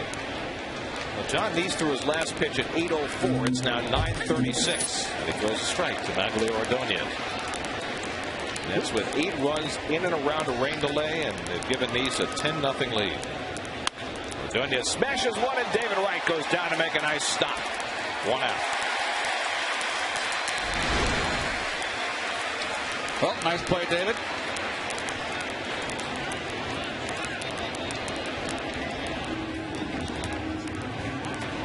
Right in the pocket, that big glove. That is a big glove, too. Not the size of the gloves the outfielders used to wear. Here's Miguel Cabrera, who Nice struck out his first time up. Nice struck out 4 in the first 3 innings. Cabrera in his first at bat. Nice curveball, first pitch. Jammed him with that cutter. Went upstairs. And then threw that late slider. What makes Nice so effective so far this season? One, he's unperturbed for a rookie. Doesn't seem to get that excited or agitated. But even more importantly, this cutter that he's learned, what makes it difficult for the hitters is, unlike maybe Mariano Rivera's cutter, which almost is the same every single time, Nice's changes. One might break 4 inches, one might break 6 inches. Cabrera drives one to the gap in right center, and it hits right at the base of the fence. The Tigers have their first hit of the game, and no surprise, it's Cabrera with his 20th double of the year. Well, just like I said at the top, he naturally goes the other way. Watch this. This is not a ball middle end. He was set to drive it that way and not totally committed. He can just naturally go that way with power. That's 415 out there. I'm telling you, this kid can hit. Seems like he's been in the major leagues forever, and he's 27 years old. Came up as a 19-year-old in the Marlins championship season of 2003. There's Brennan Bosch, who drew a walk his first time up.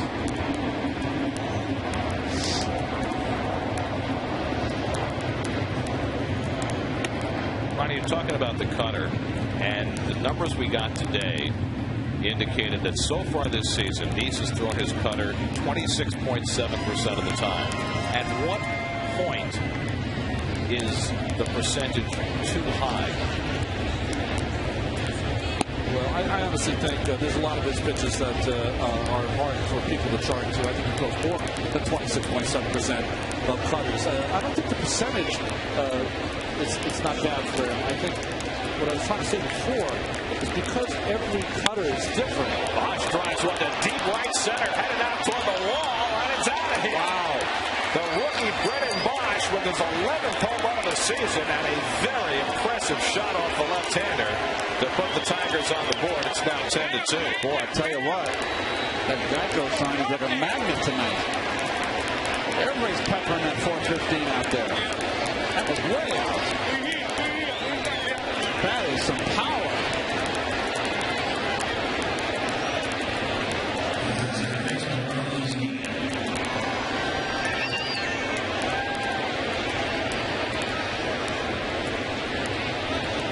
Here's Carlos Guillen, and he hits a soft tapper for Tejada to handle. And that's the second out. He's taking a look at that bomb. Oh, right down the pipe. Down, too. That's right in the lefty's wheelhouse. That's pretty impressive. And that swing reminds me a little of a 1980s player, 90s player, Mike Greenwell with the Red Sox. Oh, good call. Extension. Oh, Ronnie. You're on top of your game, you know. With that, Brennan Bosch ties Jason Hayward for the most home runs by a major league rookie. And he's on top of his game. You're channeling FXH tonight. Line the other way, a base hit for Brandon Inge. That'll go to the right field corner. And that's the third extra base hit of the inning for the Tigers. And I think, Ronnie, you probably called it right there. They're going to get Nice 5 and get him out. Yeah.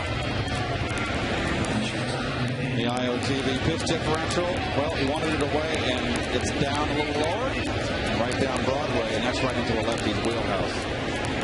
What you have to worry about is if you're a pitcher, you get in these kind of games, you have a big lead, that you start not to mix up your pitches just like you would in a regular game. I think that's the key. All of these hitters will come up swinging at the first pitch. Danny Worth takes the curveball for ball one. By the way, we have a correction. Last big league pitcher hit his first 2 batters. Gary Knotts, we apologize. It wasn't you. It was Justin Miller for Toronto in 2002. And Dave Freed gets one wrong every now and again. I mean, I think that's the first one in the entire time that he's been with us. Knotts is happy to take the broadcast. What happened, Dave? Rain delay. Put him off. Just as well. How often does the amazing Mr. Lincoln make it? You know, Gary, you asked before about that percentage of cutters. The problem with Jonathan is that he can't fall in love with it when he doesn't throw his other pitches. He's got a good changeup. He has an outstanding curveball. The only way you can use it is to throw it. Throws it in on the hands of Worth, and Bay hustles over to the line to grab it in fair territory to end the inning. The Tigers get on the board as the impressive rookie Brennan Bosch hits a cannon shot out to right center. His 11th home run, but it's the Mets with a big lead.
Welcome back to Citi Field. Pitcher's duel. It is not tonight, that's for sure. A long rain delay as well. I'm Kevin Burkhardt. You know it's a long night when it's 9:45. We're on camera for the first time now. But I'm here. I wanted to show you that I'm working.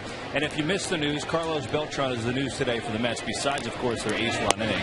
The news today that Beltran will begin a rehab assignment on Thursday in Port St. Lucie. And Omar Minaya did say that, he's limping a little bit when he runs, but, that's the bottom line is 20 days rehab. He could be back by the All-Star break. How does that affect the other Mets as Ruben Tejada bats here and takes a strike? Well, really the guys it's going to affect the most are Angel Pagan and Jeff Francoeur, because you get the feel from talking to Jerry that those would be the guys that would kind of flip-flop and move around a little bit, and maybe Jason Bay to some extent. And talking to both those guys today, Francoeur said, look, now we all knew at some point it's going to be a 4-for-3 situation, and with the chemistry the way it is in this clubhouse, I don't feel like it's a problem. I feel like, we'll deal with it. I think we're all going to play a decent amount, and it'll be fine. Angel Pagan is the guy who, really is going to deal with this. He's played such a good center field. And he said, the thing is for me is that I came in to spring training kind of expecting to be the fourth outfielder anyway. So this has been an opportunity, and I'm going to keep running with it as long as I get the opportunity. But if Carlos comes back, I'll go back to being the fourth outfielder if that's what it takes. Guys, I was so impressed by Angel today. I mean, he stood in front of his locker for such a long time and talked about this. But I think there's another factor here. I think the fact that it's Beltran who essentially could take away a lot of his playing time helps a little bit in some sense, because it's not just a great center fielder. It's a great center fielder who's his idol, and also a situation where they talk almost every day on the phone. So I think even though Pagan wants to play, and he said that, I think it makes it a little easier knowing that the guy that's going to take some playing time is a guy that he really respects and a guy that really looks after him. We'll all see when it really happens, but that's what they're saying right now. Guys, back up to you. Ruben Tejada throws the leadoff walk. Well, certainly Beltran has been a mentor to Angel Pagan, and that changed the equation. Hey, Kevin, it's okay for you to get a couple of hours off because you worked hard last night when the rest of us were off doing that Brooklyn Cyclones game. So my question to you would be, did you bring home one of those tie-dye jerseys? I never want to see them again. You know, I will say this. It was, you know, it was a nice thing. The Cyclones had the tie-dye jerseys on. It was actually for charity. They auctioned them off actually on the field right after the game. And there was no mistaking. I think everyone that turned on the set was wondering what was going on. But, you know, they do a lot of fun things down there like that. And a lot of people were into buying those jerseys, too. He's trying to get a bunt down for the third time. He's failed the first two. And by the way, if I can, you know, it was fun. It was fun talking to Wally Backman, guys. You know, he was really into it, obviously, and you saw his footprints on the team. I mean, you know, I think in one inning they hit and ran 3 times. They had a suicide squeeze worked to perfection. He was aggressive, guys rounding third base. So you saw Wally's footprint on that team, just being able to do the one game. It was fun.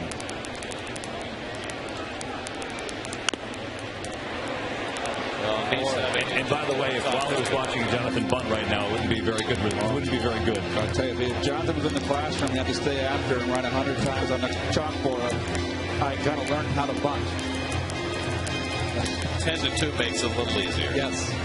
And he will definitely be going back and getting some work in the cage on his bunting.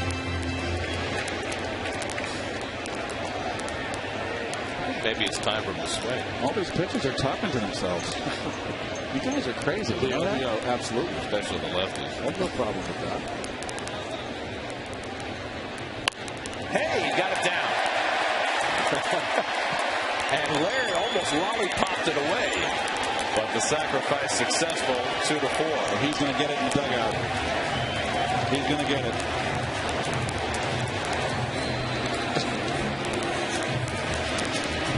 Third time's a charm.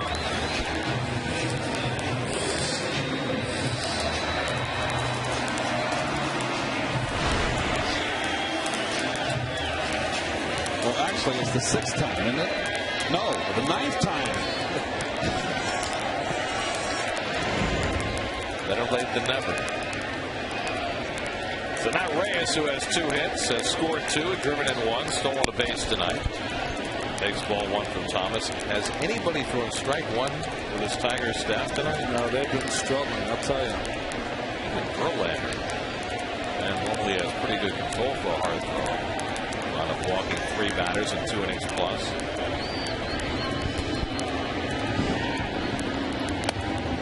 Goodness gracious.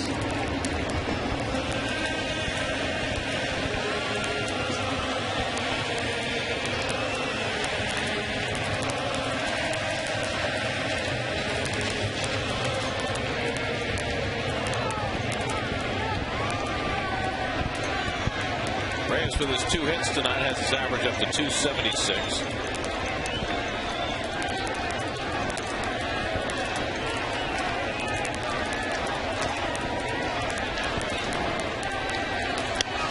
And that one goes to the backstop, but bounces hard back out so that Tejada can't move from second.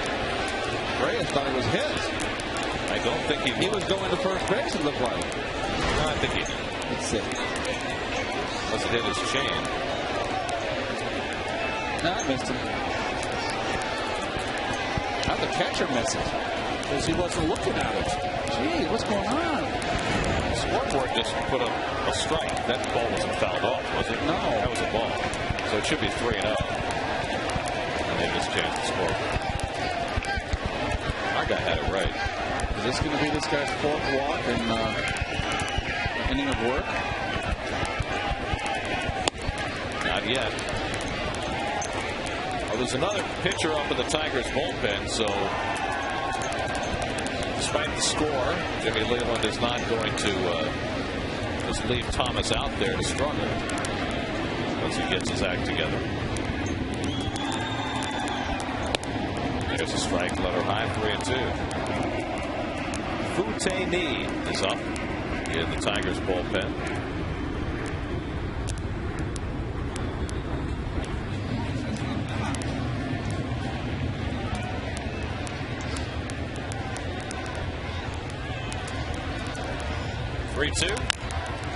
Shallow center. Tough play. It's going to fall. Base hit. Tejada had to hold up. He'll pull in at third. And the Mets have runners at the corners with 1 out. Reyes' 3rd hit of the game. Where was Mr. Jackson playing? Ball was in the air a long time. He was on Whitestone. yesterday's a toll.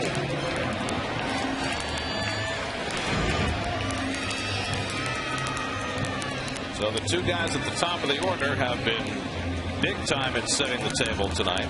Reyes has 3 hits. Pagan has 2 hits and 3 RBIs. 5 for 7. Mets now with 10 hits in the game. If you're just joining, we had a 58-minute rain delay in the 3rd inning, and wrapped around that rain delay, the Mets scored 8 times. Their biggest inning of the year. Change up by Thomas, 0-1.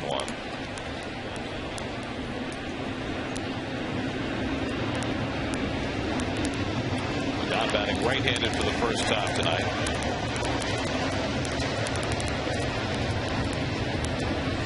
.32-year-old Australian Brad Thomas on the mound. And he keeps it away from Pagan again, and it's 0-2. David right on deck.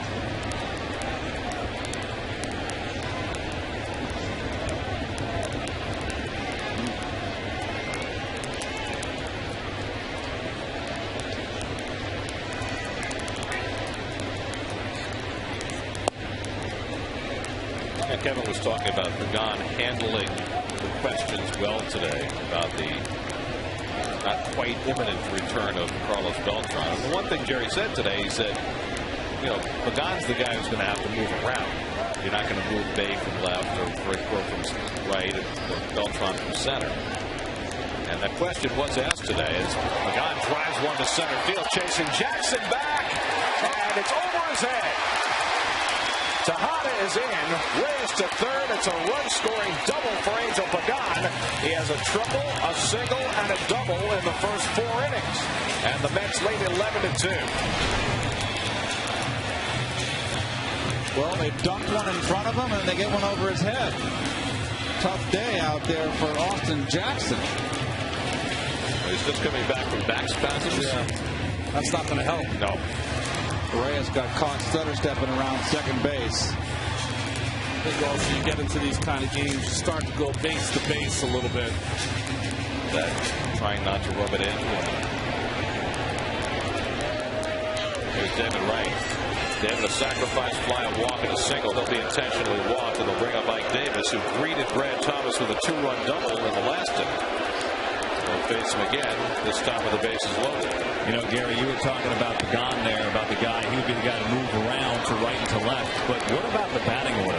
I asked Jerry today, you know, thinking ahead what he would do, and I think he'd have a really hard time, especially the way he's playing now, taking Pagan out of the 2 spot with that speed.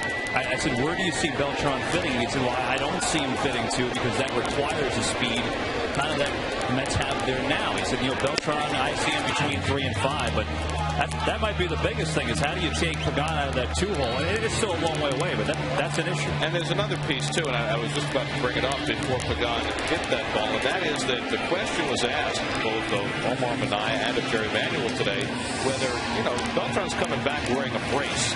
And the way Omar characterized it was that the limp that he has been reported to have is because of the brace. But nonetheless, you have to think that he's going to be slowed a little bit.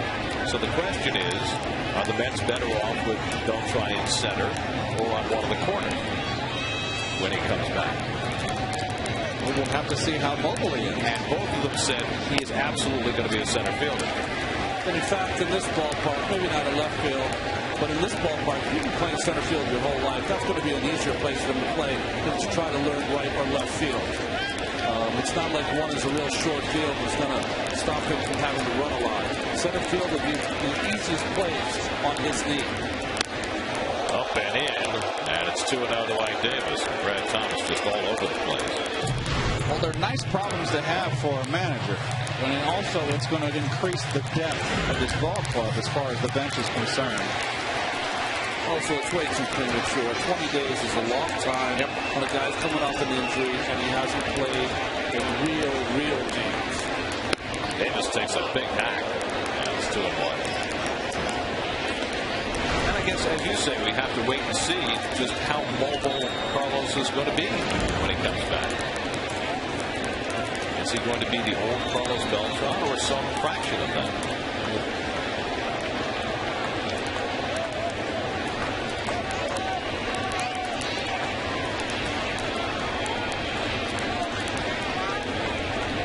2-1. Ike takes a fastball on the outside edge, and it's 2-2. Well, every team around the All-Star break is thinking about adding a pitcher or adding a bat.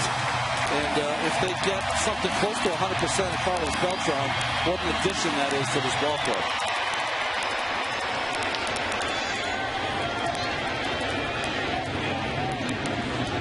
Bases loaded, 1 out, 2-2 to Davis, and he gets him out with a slider. Good pitch by Thomas to strike out Davis. First strikeout for Brad Thomas. I think Ike lost his concentration on that pitch, Gary, because the pitch prior I thought was a slider outside. And he got a little upset with the call and lost his train of thought, his focus there, and switched after a bad one. So now Jason Bay, been aboard 3 times in a row, 2 walks and an RBI double. He's stolen a base, he scored a run. And with 11 runs and 11 hits, we're in the 4th inning.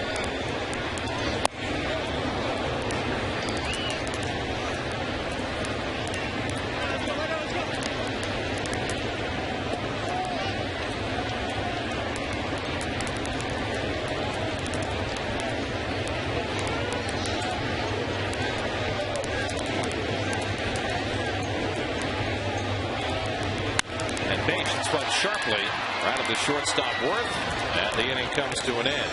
Mets tack on 1 run and lead 11-2 after 4.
Pitcher to throw 3 complete game victories in the World Series. No, this one. I got it. I think I got it. Got it too? All right. Thank. Played for the Mets. He did. Got 1 point. Then I don't have it. He didn't do it. Left-handed? In that uniform. No. Oh. Left-handed. Okay. Ryan Rayburn will pinch hit for the pitcher Thomas as we go to the 5th inning. John Neese 3 outs away from qualifying for a win. Working with an 11-2 lead. Rayburn hitting just a $188.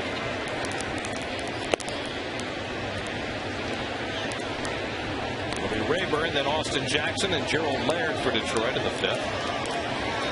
Detroit came in here a hot team, having won 8 of 9, just a game and a half behind the Twins in the AL Central. And that one hits Rayburn in the foot, and he'll go to first base. The second batter, Neese, is hit tonight. The hitter's wearing a target or what, Keith? It's right on the outside of the right ankle. Rayburn's aboard. And now Austin Jackson, who was hit by a pitch his last time up.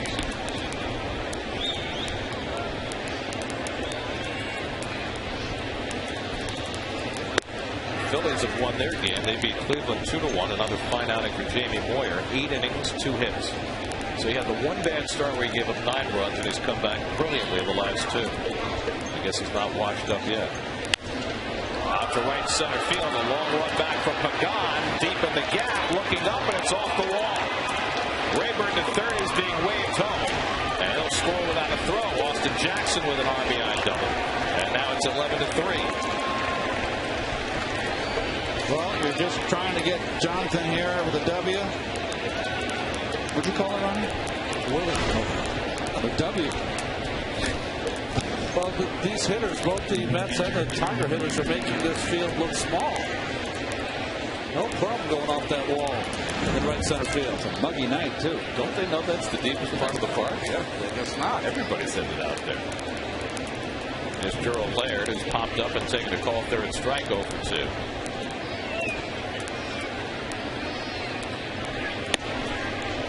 And the changeup misses ball one.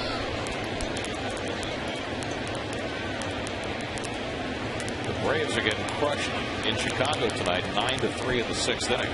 Again, the Braves once led 3-0. Out into center field, and that'll fall for a hit. Jackson being waved around. They'll score. Gerald Laird with an RBI single, and the Met lead is trimmed to 11-4. And the big batters are coming up for Detroit. Still nobody out in the inning. So Dan Warrenton's going to pay a visit. And Fernando Nieve is getting up. Well, Ronnie, what's the feeling now? You're Jonathan Nies. You sat through an hour rain delay. You sat for a half an hour more while the Mets had a big inning. You realize you're 3 outs from qualifying for a win. You've got a 7-run lead, but it's not coming easily. One of the things you always have to do as a pitcher or a hitter, you concentrate on being in the moment. And whenever you're thinking about getting 3 outs, getting through the 5th inning, all those things, that's not in the moment. That's the opposite of not being in the moment. And sometimes you get carried away and you don't make your pitch. That being said, very difficult to throw a pitch an hour and a half later. He's not as sharp as he was in the early part of the game. That's obvious with the runs he's given up here. But also, Jerry has to his team, can't let this Detroit team get too much closer. Here's Ordonez, who's walked and grounded out to third. A fine play by David Wright, leading off in the 4th. And one of these big hitters goes deep, and now you're back in a ball game. So the question is, what's the limit? I think a bomb right now would be able to be the limit. There comes a certain point where, if a pitcher, even though there are circumstances with the rain delay, or you don't deserve the Willie, and you got to go with the bully. 1-1 to Ordonez and a good curveball by Nice. 1-2. John unleashing Charles on the last 2 pitches. He's going to get himself 5 innings here. Inside with a fastball, 2-2. I think Dan Warrenton might have said something like, stop pitching like it's 11-2. And the curveball hits slowly down to third. Wright's play will be to first. And that gets Ordonez for the first out of the inning as Laird moves up.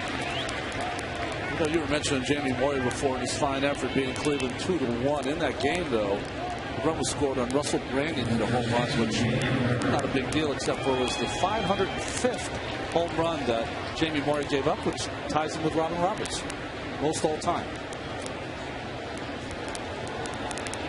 In some ways, that's a welcome record to have a piece of. One thing, it means you hung around a long time. Now Nice takes on Miguel Cabrera, who had a 415-foot double his last time up. And he hits another one the other way.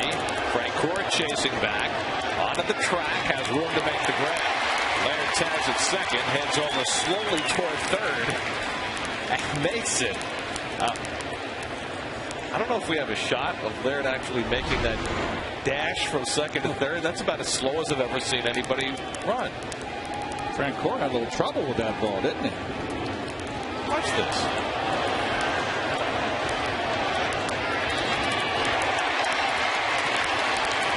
Oh, he took it for granted. He did. And I don't think, there was really any chance of throwing him out, but might have wanted to take a shot. Here's Brennan Bosch, who had a very impressive 2-run homer his last time up. Well over the 415 mark in right center. His 11th home run, tying him with Jason Hayward for the major league lead among rookies. Now has 38 runs batted in. And he hits this one sharply, and Tejada can't flag it down. And that'll bring home another run. So Laird's slow march to third turns into a run. Well, I'm sorry, all you scouts out there. I don't see anything mechanical about this young man's swing. Nice try by Tejada. That ball came up on him. I don't see anything mechanical here. He's a strong man. So a 3 RBI night for Bosch. 3 runs home in the inning. It's now 11-5. So the Mets, who once had a 10-run lead, have seen it sliced to 6. And now Carlos Guillen, who struck out and grounded out to second, 0 for 2. So he's trying to stagger through the 5th and throws the curveball high for ball 1.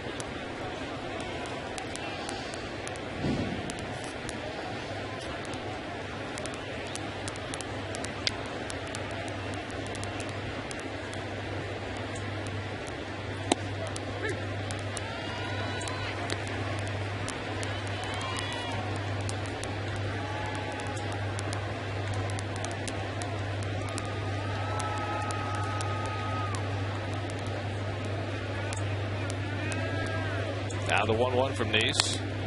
And he bounces the curveball foul. 1-2.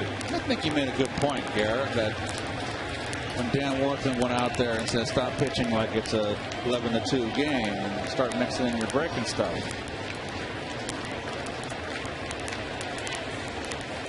It's not the pitch count tonight as much as it is the rain delay.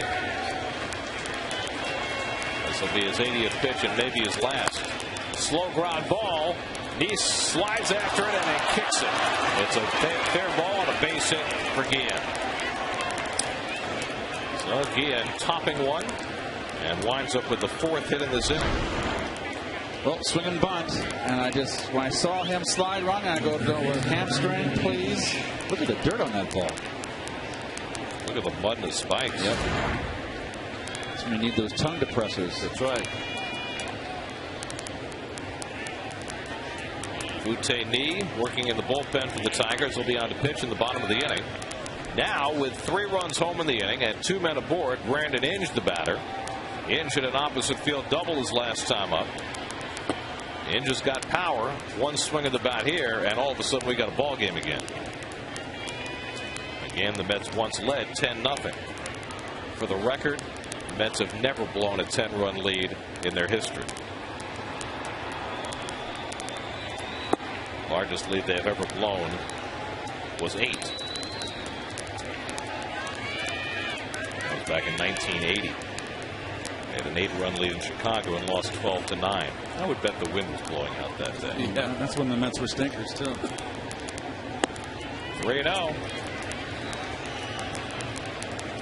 Well, if you're Jerry Manuel, you got to be thinking, 1 more batter, 2 more batters. What's it going to be? You hate to deprive Nice of the chance for a win, but you can't let this game get away. Well, Jerry just moved to the top step. Maybe that gives an indication of what he's thinking. 3-0 to Brandon Inge.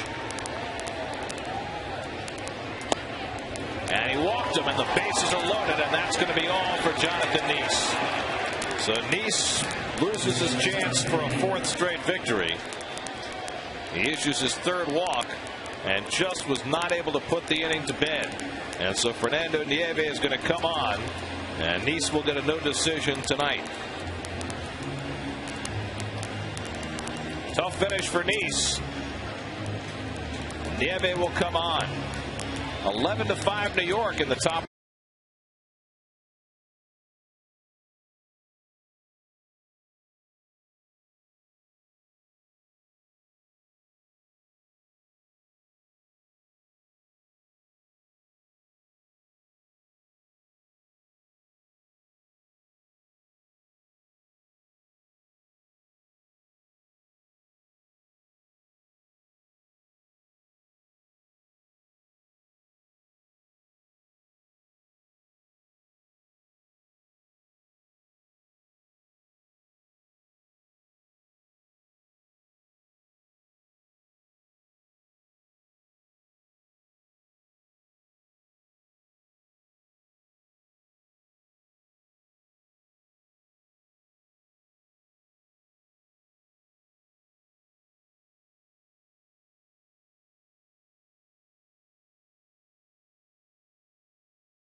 6-0 lead, but couldn't make it through 5, and so Fernando Nieve comes on to try and get the final out of the 5th. Facing Danny Worth, the 9th man to bat in the inning. Bases loaded, 2 out. Fernando Nieve made that start on May 29th in Milwaukee. Since then, he's had 3 appearances, all scoreless. It's the 2nd straight game that he's appeared after a rain delay. Pitched the bottom of the 8th at Yankee Stadium on Sunday. Pitched a scoreless inning after having not pitched in 10 days. Comes in here needing to get an out in a hurry. Bosch at 3rd, Guillen at 2nd, Inge at 1st with 2 out. 3 runs home here in the 5th. And Worth fouls it back, 1-2.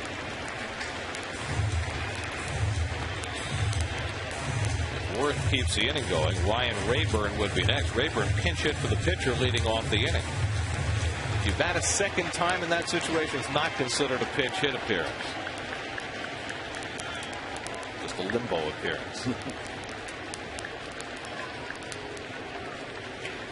Nieve trying to keep him from getting there. Worth is 0 for 2. He's flied out twice tonight.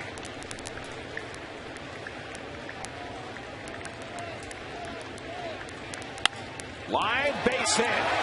That'll bring home Bosch. Guillen is held at 3rd. So an RBI single for Danny Worth brings home the 4th run of the inning and cuts the Met lead to 11-6. Kind of crazy night is this going to be? Well, geez, hanging curve here, slider right on the tee. You know, and both outfielders, that's 2 runs in. You know, with Francoeur, it's not. Plus you got Guillen, who's just, you know, his knees are just shot. So now Rayburn bats for the 2nd time of the inning. He was hit by a pitch to open the inning. This is his limbo at bat. Limbo. How low can you go?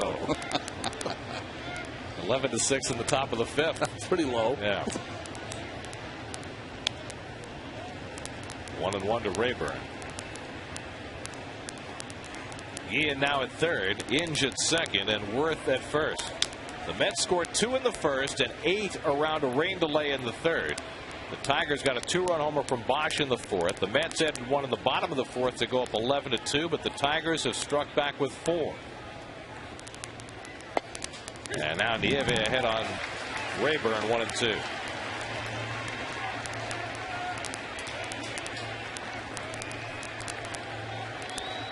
Miguel Cabrera's made one of the 2 outs in the 7th. 3 and 4 hitters, Ordonez and Cabrera, made the outs.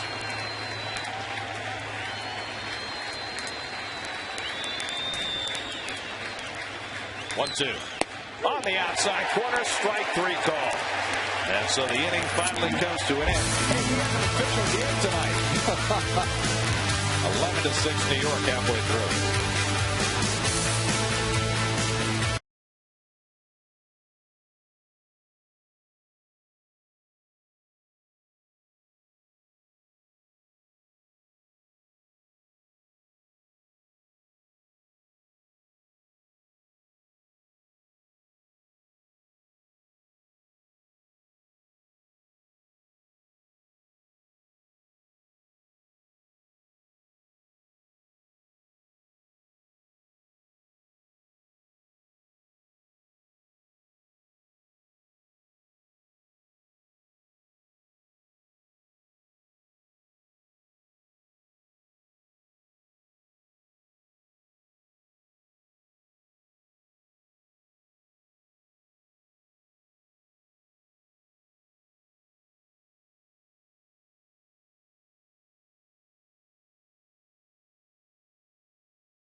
like to talk about your appearance on that show, Keith.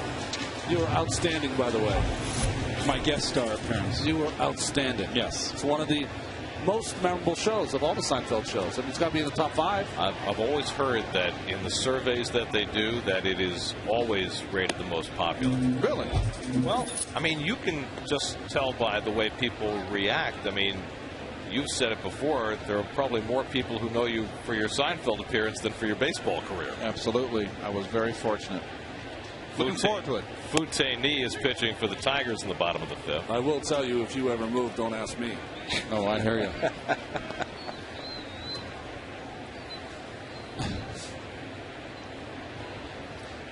Ni has been struggling lately. Very reliable lefty out of the Tiger pen last year. Barajas whacks one to deep right center field. Chasing back Ordonez in the gap, and he runs it down. Nageli Ordonez going a long way to get it. Barajas retired for the first time today. A long way to run, but he's got it. Got a little fear of Mr. Jackson, though, too. So 1 out and nobody on. That Jeff Francoeur, who's 0 for 2, was hit by a pitch to force in a run in the 3rd. Tigers 6 runs, 8 hits. The Mets 11 runs, 11 hits.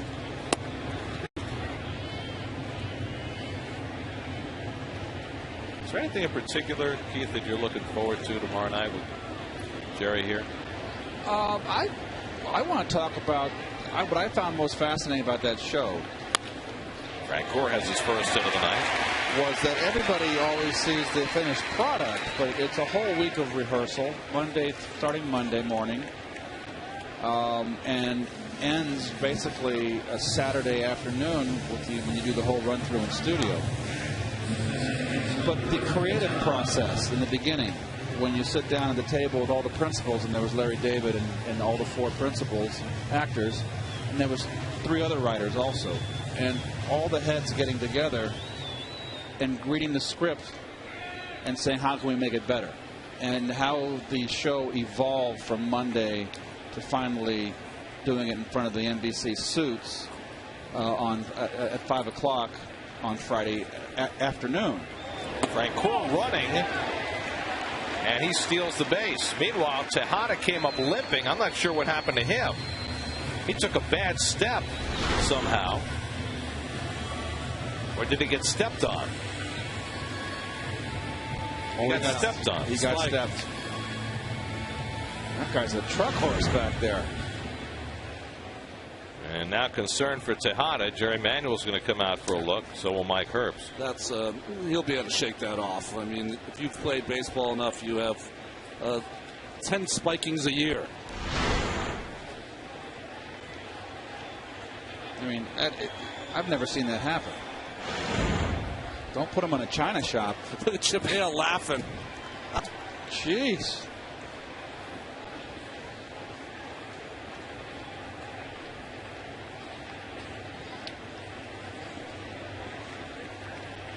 So you're talking about the creative process, Keith. How much did it change from Monday to Saturday when you did the show? Was it unrecognizable, or? No, it made. Believe it or not, most of the changes were made in the opening scene when I meet Jerry in the locker room and with Jason Alexander and Michael Richards, and there was a lot of changes made in that scene. And of course, it was the first scene. I'm most nervous when I do the run through in front of a live audience, and they kept tinkering with that scene. But basically it was the same, but they just tried different ways to make it better. It was very interesting. Now, you were used to playing baseball in front of 50,000 people. Now you're acting in front of a few hundred. Right. What's the difference? Jerry asked me that question. What are you nervous for? You play in front of 50,000 people. And we'll talk about it. We don't want to give it away, but I said, Jerry, I'm hitting the baseball. I not have to memorize lines. For many of us, it might be the other way around.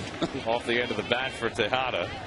And Cabrera makes the play for the second out as Francoeur moves over to third. Well, it'll be great fun to have Jerry here tomorrow because he's a great Met fan. Yes.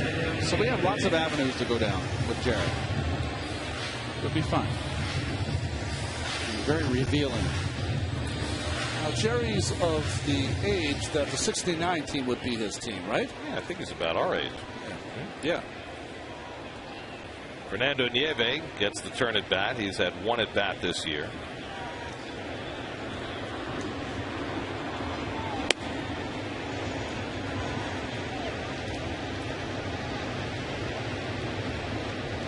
Tejada taking that shoe off after getting spiked by Gerald Laird.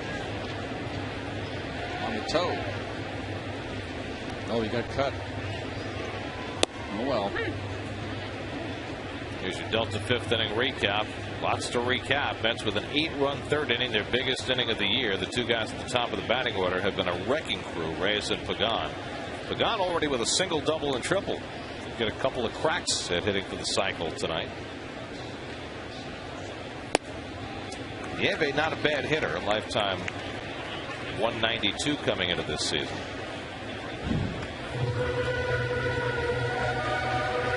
Last year he got to swing the bat quite a bit, starting half a dozen games for the Mets. Francoeur at third with 2 out. And Nieve grounds one out to short. And Worth throws him out to end the inning. A hit and 1 left. We've played 5, 11-6 New York.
Sedan by Chevy. Find your nearest dealer on ChevyOffers.com or call 877-64-CHEVY.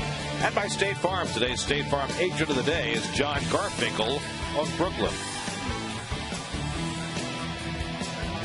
Fernando Nieve came on to get the final out in the 5th inning.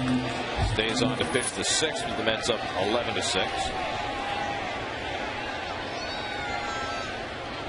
Austin Jackson had an RBI double in that 4-run 5th inning for Detroit.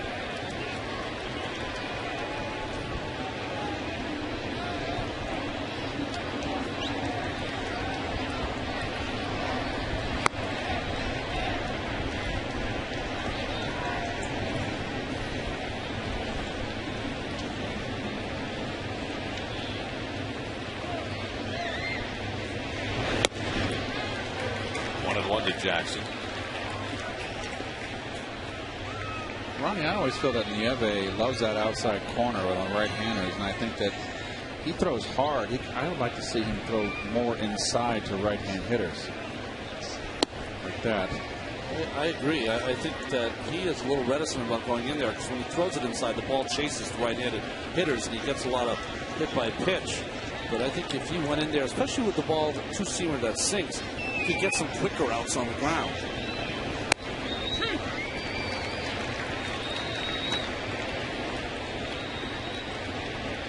It's been a strange season for Nieve. He went from nightly Nieve to forgotten Fernando there for a while, and trying to reclaim his spot in that bullpen. Crucial situation. Just off the corner, 3-2. Well, the Mets called up Bobby Parnell, and Jerry Manuel was asked how you going to use Parnell. He said late in games. He said 7th, 8th inning.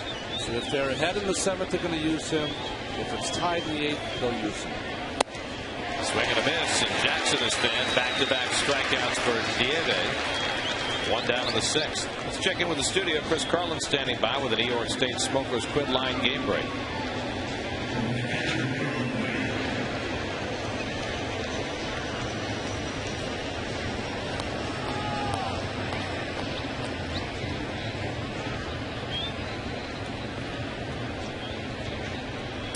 And he had a 3-0 lead early in that game. So the Mets with a chance to make up some ground on the Braves, who led by 2.5 at night's beginning. Gerald Laird takes a strike.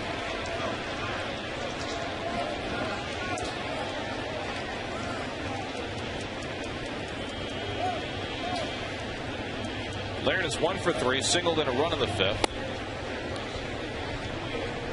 Matt Latos shut down the Tampa Bay Rays tonight, 2-1. Latos went 7, allowed 3 hits, 8 strikeouts for the first-place Padres. Lincecum's having a nice outing. Lincecum and Oswald tonight in that game. Swing and a miss. Boy, Latos might be San Diego's representative in the All-Star game. That's how good he's been.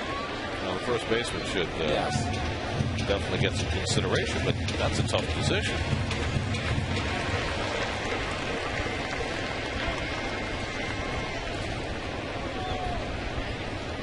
One-two to Laird. Foul back, and I would think that somebody in that bullpen, whether it's Heath Bell or Will Gregerson, with the years they're having. Well, the pitching staff is just outstanding. I mean, I was impressed with all of their starters. That's the best pitching staff I think San Diego's had come down the pike in a long, long time. 1-2 to Laird. Going outside. Talking about first base position, when I was early in my career, I had Steve Garvey, Pete Rose, and Willie Stargell. It was impossible to break through that barrier. Well, think about what you've got in the National League right now. You've got Pujols, obviously, at the top of the list, but then you've got Fielder, Votto, Ryan Howard, Derek Lee. It's an all-star list. So, I mean, Adrian Gonzalez, I think, should be there on merit, but whether he'll actually get the call I don't think it's a guarantee. It's harder and harder for starting pitchers to make the All-Star game now because managers tend to favor guys like a Heath Bell, like a Gregerson, K-Rod, the closers. 2-2 to Laird. On the outside corner, strike 3 call. Well, it's 3 consecutive strikeouts now for Nieve. That outside corner he loves. He loves to paint that outside corner, and that's paint.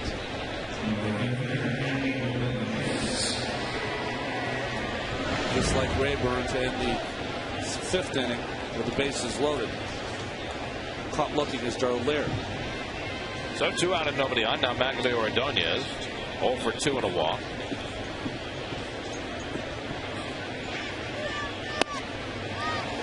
Late on that fastball. Ordonez now 36 years old. And he is having himself another fine season. Came into the night 6th in the American League in batting. 47 RBIs. Oh, where's that pitch?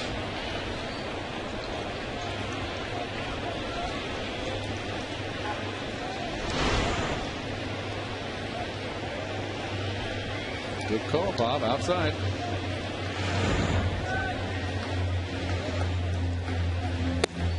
Just two fastballs right by him. And maybe that rest did him well. Fastballs were lively like it was early in the year. Oh, another one. Up and in. 1-2. Slider just off the plate.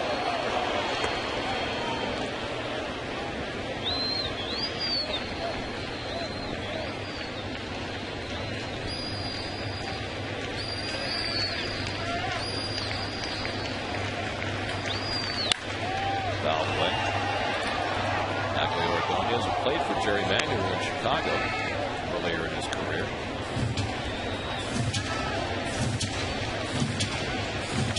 Ordonez looks like that last swing kind of hurt something in his side. You see him kind of stretching there. He missed about a week with an oblique pull not all that long ago.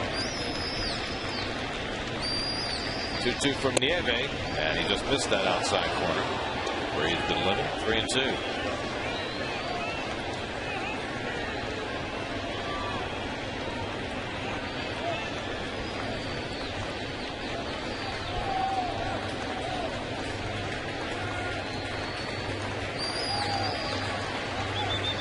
And Ordonez down swinging. Fernando Nieve strikes out the side in the 6th inning. 4 consecutive strikeouts for Nieve.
Tell you what, we have to go sleep in the guest room tonight.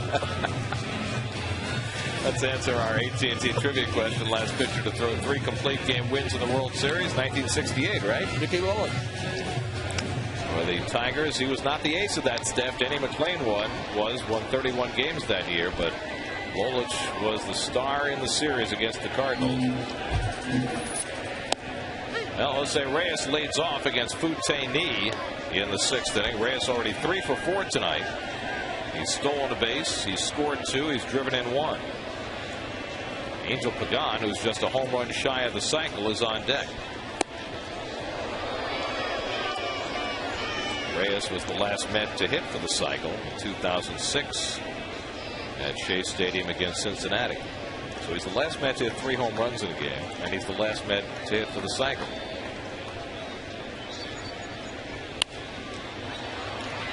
He had a crack at hitting a 3rd home run in the game the other day at Yankee Stadium, and now Pagan's got a chance for a cycle. Keith, you had a couple cycles, didn't you? I know you had one in the July 4th game. Everyone remembers that one. Did you have a couple? I'm not sure I had one with St. Louis. I don't think I did. Reyes pops one up in foul ground. Laird coming back, but a watch still out of play. Dave, you checking on that? I don't think I did. Well, there have been 9 cycles in Mets history.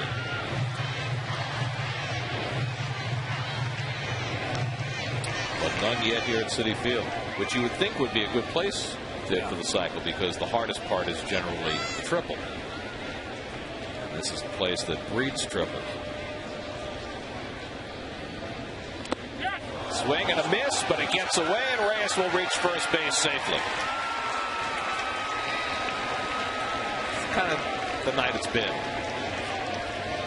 Earl Laird's had a rough night back there.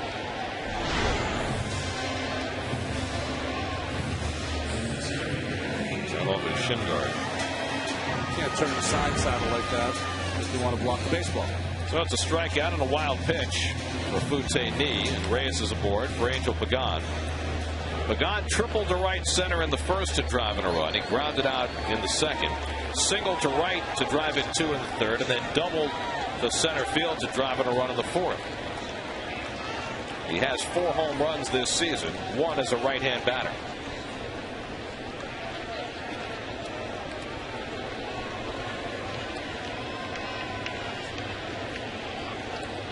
Well, the Mets with an opportunity now to really just put a dagger in Detroit. Any hopes of a comeback? Reyes leading off, on base, top of the order. It's almost a balk, isn't it? It sure is. Almost. I mean, Bob Davidson is here, isn't he? He's behind the plate. That's good for Fute-Ni. Usually the first base umpire calls that kind of step balk, but it's I mean, if the definition of a balk is deceiving the runner, I'd say that's pretty deceptive.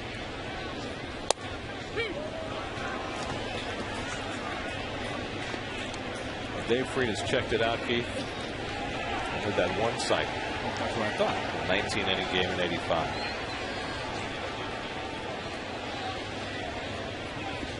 You're a real pal, Dave. Did you want him to lie? 0-1 to Pagan, and the breaking ball in for a strike. 0-2. It's going to be interesting how this plays out. The catcher, Gerald Laird, has obviously a difficulty throwing the ball back to the pitcher. So, you know, in this kind of game, you're not going to be able to take advantage of it. But, you know, when you get guys on the base and, you know, he's starting to lob that ball back to the pitcher, things can do some things on the base. A delayed steal? Yeah. Well, I mean, it's only 11-6. It's not like this game is completely out of hand at this point. Well, that's why when Frank Core stole the base in last inning, that's fair play. I mean, it's still relatively early in this game. Tigers still have 3 turns at bat to go. Oh, yeah. Well, it's obvious. The Mets are up 10-0 at one point. Right? Already made up half of that deficit. Reyes has already stolen a base in this game. I think he's giving Pagan his moment. He flares one right side base hit. 4th hit of the game for Pagan. Cycle still pending. So 2 singles to go with a double and a triple for Angel Pagan. Well, big night. Pagan just really having himself some kind of first half. And really a statement game tonight for Angel Pagan on the night that everybody crowded around his locker to ask him about the pending return of Carlos Beltran in a few weeks. He's answered with his bat. Sign of maturity, because a lot of young players would feel the pressure. Yes. So Angel Pagan with a 4-hit game tonight has his average up to .306 for the year. Here's David Wright with 2 men on, and the curveball outside. David, a sacrifice fly, a walk, a single, and an intentional walk, so officially 1 for 1. He scored 2 and driven in 1. Mike Davis on deck.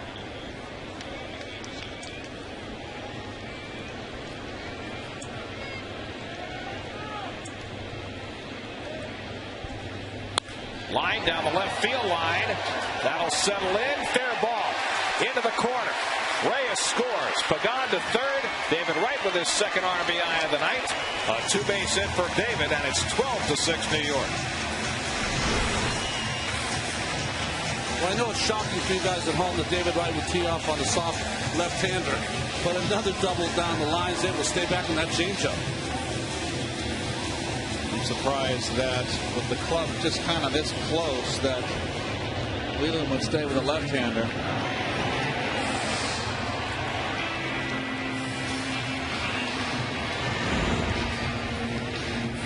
So the Mets with a run home here in the 6th. That's 55 RBIs for David Wright. And this is only the Mets' 70th game. Now the infield comes in for Ike Davis.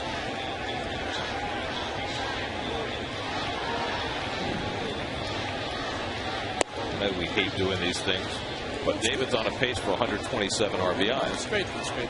Great fun to do it. Well, especially after last year when he had 72 RBIs for the whole season. He may obliterate that by the end of July. Don't forget, earlier in the year, he wasn't driving any big runs. So this has been quite a turnaround for David. It's a long season. He's had a terrific June, boy. Ike Davis has driven in 3 runs tonight with a single and a double. He's also struck out twice, 2 for 4. Jason Bay on deck. The Mets now with 12 runs and 14 hits.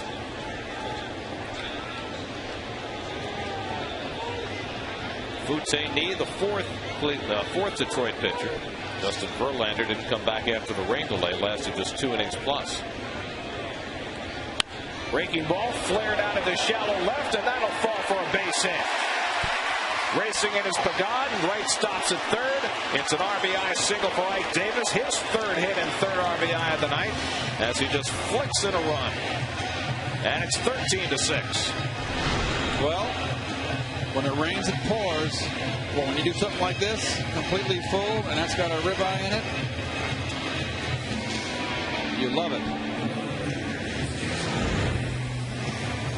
Well, the Mets with a season high 13 runs tonight. They had 11 against the Orioles on the just completed road trip. And plenty more time for more. Still nobody out of this inning. And runners at the corners for Jason Bay. It was 1 for 2, a pair of walks. He's driven in 1 run.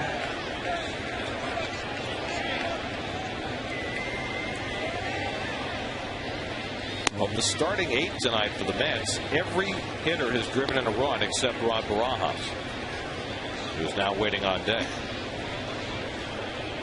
Well, one thing's fairly clear about Major League Baseball as we're getting near the All-Star break here. Most of the bullpens are stinky. Funny thing is, though, the Tigers bullpen has been one of the best in baseball this year. Not necessarily the guys we've seen tonight, but they've got a 2.88 bullpen ERA, the best in the American League. Well, I guess normally they got 7 guys out there. They can't all be top caliber. You have your ones you pick and choose late in the game. Bay hits one down the right field side. Ordonez over toward the corner, and it lands a fair ball. He did not catch that ball? He did catch that ball. And Wright tags and comes in to score. Sacrifice fly for Jason Bay brings home Wright to make it 14-6. Looks like he bounced off the sidewall to make the grab. So Bay has his second RBI of the night. Like Uncle. First 3 hitters of the Mets lineup now have scored 3 runs apiece. Ike Davis alertly tagged and went to second base on that play, so he's in scoring position for Barajas, who's trying to join the RBI parade. It's a good guy to tee off on right here for him. Rod is 0 for 1. He's also walked twice and been hit by a pitch. So after the Mets' 10-run lead shrunk to 5, it's now back to 8 in their biggest offensive output of the year.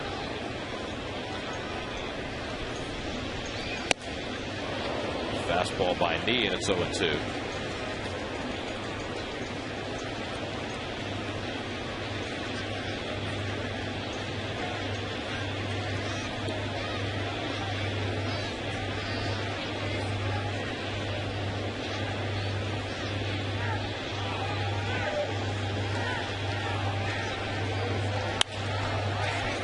Little bloop, and out goes the second baseman Guillen to call for the second out. So Barajas is retired. And now Jeff Francoeur. Jeff was 1 for 3. He drove in a run when he was hit by a pitch with the bases loaded back in the third.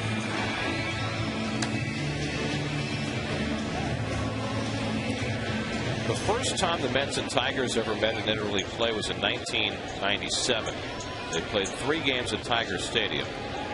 The Tigers swept the 3 games, which was bad enough. But in those 3 games, the Tigers hit 14 home runs. The Mets hit none. I remember that.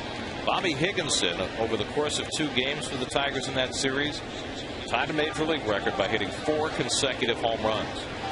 He came up for his next at bat, trying to become the first player in history to hit 5 straight home runs. Took a call, 3rd strike. It's too much pressure. Succumbed. That was the only thing that went wrong for the Tigers that entire 3-game series. I remember that series. I did not have that series. But I do remember that well. 1-1 to Frank Gore. And a high fly ball hit to right center. Austin Jackson settles under it to end the inning. But the Mets add 3 runs. Helped off by a strikeout wild pitch. 14 to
Go up to the minute news, Inside an Opinion on Mets blog presented by Verizon, featured on SNY.TV, your online home of all things New York sports.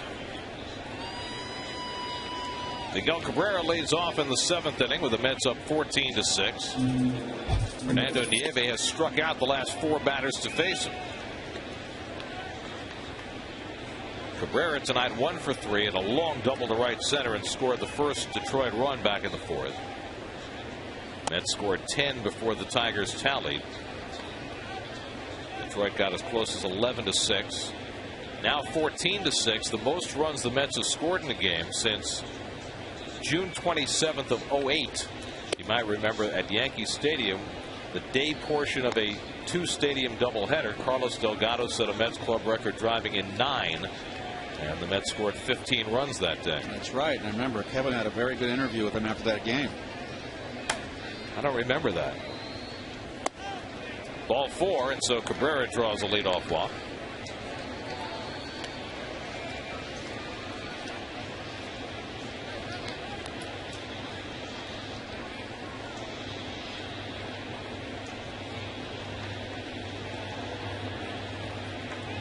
So here's Brennan Bosch, who has had a very impressive night. Walk, 2-run homer, RBI single.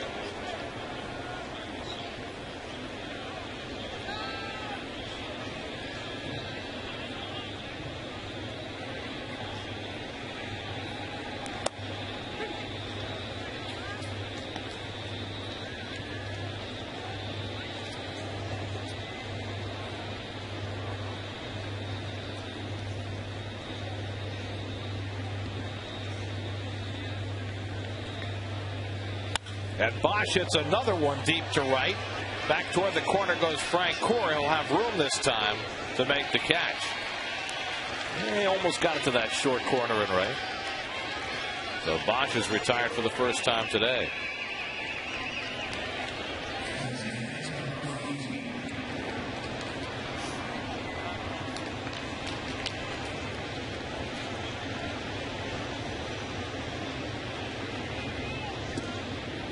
Here's Carlos Guillen, 1 for 3, an infield single in the 5th. Probably the unluckiest thing that happened to John Neese all night. He was 1 out away from qualifying for a win. And Guillen hit a little dribbler along the third base line. Neese tried to slide after it, kicked it into foul territory, and he never got that last out in the 5th.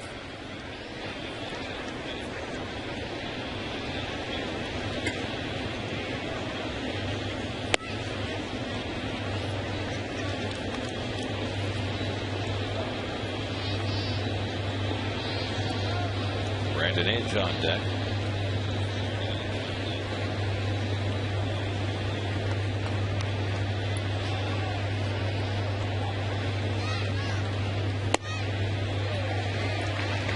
To it again.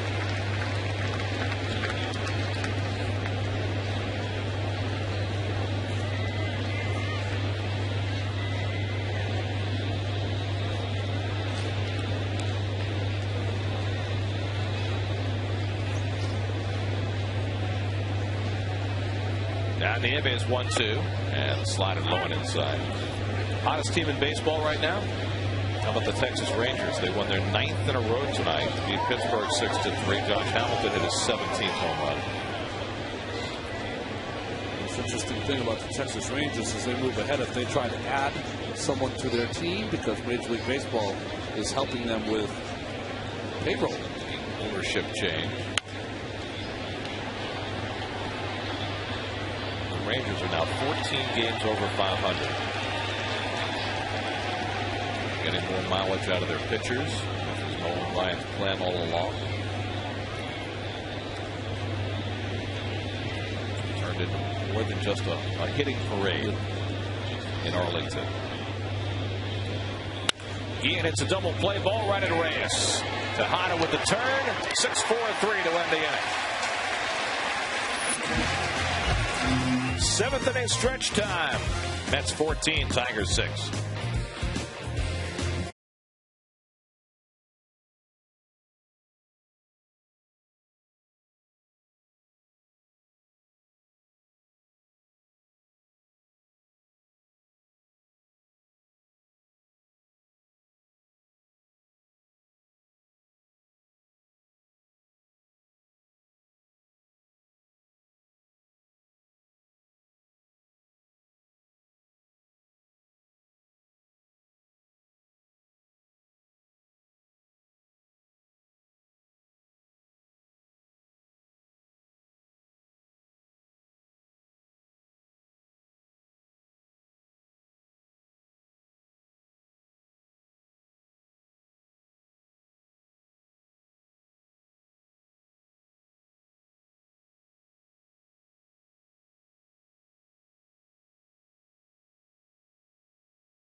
The Mets.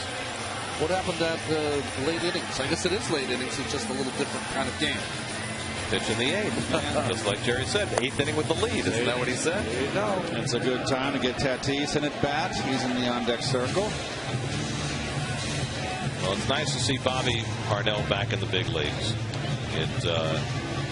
It was such an interesting season for him last year, going from the spring phenom, the unscored upon reliever early in the season, the 100-mile-an-hour fastball at Fenway Park, and then a kind of a steady decline, an experiment as a starting pitcher. But back in the big leagues now, with Henry Mejia having been sent down. Here's Ruben Tejada, 1 for 3 and a walk, and he takes ball 1.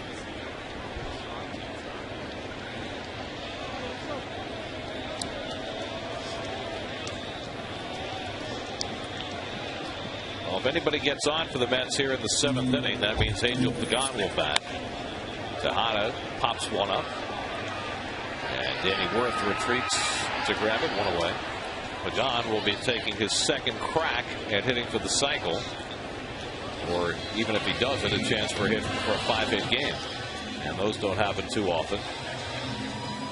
Here's Fernando Tatis to pitch it for Fernando Nieve, who did quite a job in relief. Nieve went 2 1/3, allowed no runs and 1 hit, a walk, and 4 strikeouts.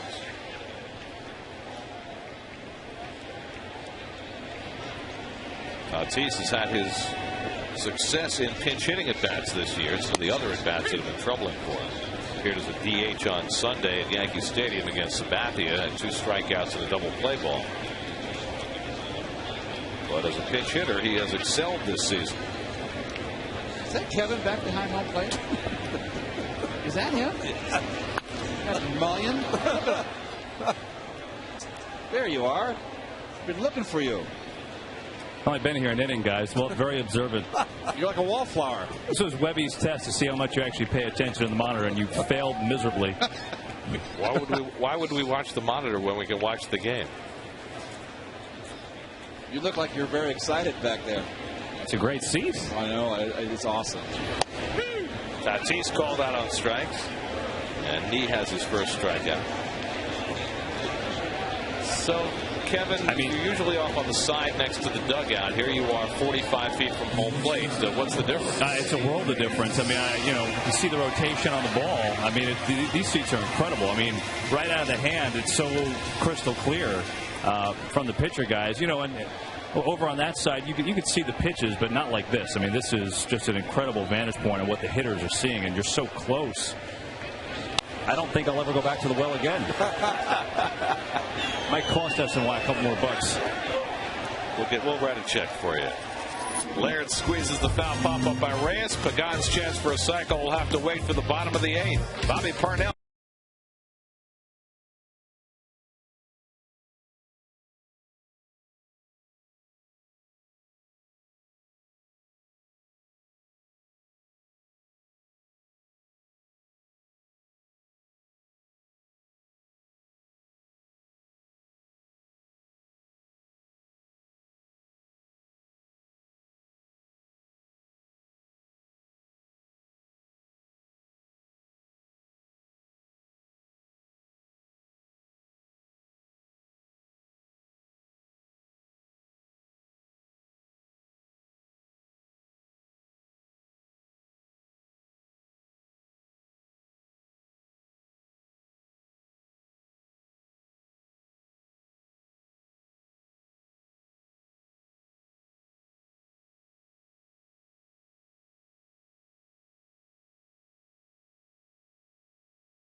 win without a loss against Jeremy Bonderman in tomorrow night's game.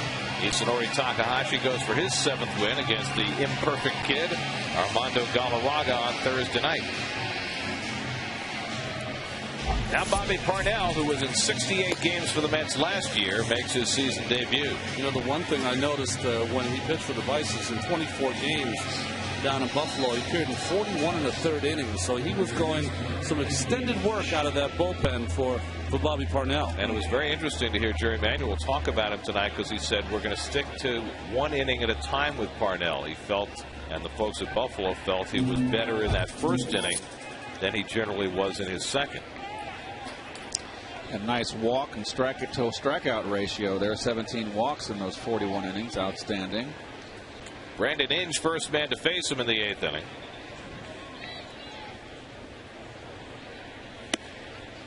One thing we know about Bobby Parnell, he can throw hard. Yeah. 96 on that first pitch. Inge tonight, a double and a walk. He's 1 for 2.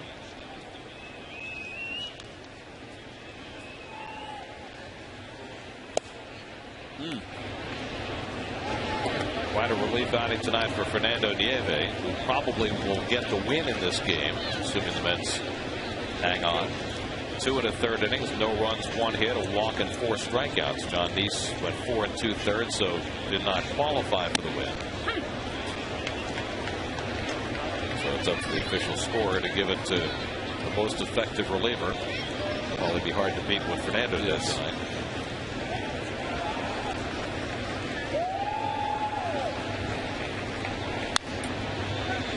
2-2 to him.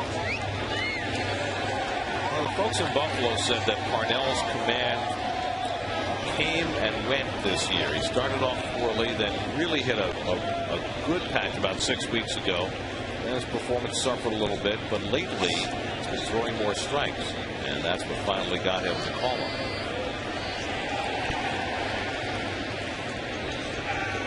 Stays with the fastball and strikes out Brandon Inge.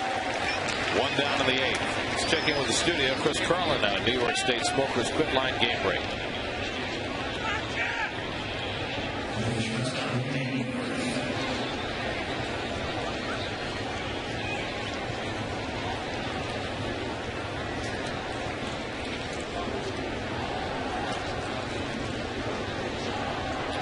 So the Phillies win. The Braves lose 9-6 to the White Sox. And Nats and Marlins both won as well. Here's Danny Wirth, 1 for 3, singled in a run of the 5th. And he takes ball 1 from Parnell.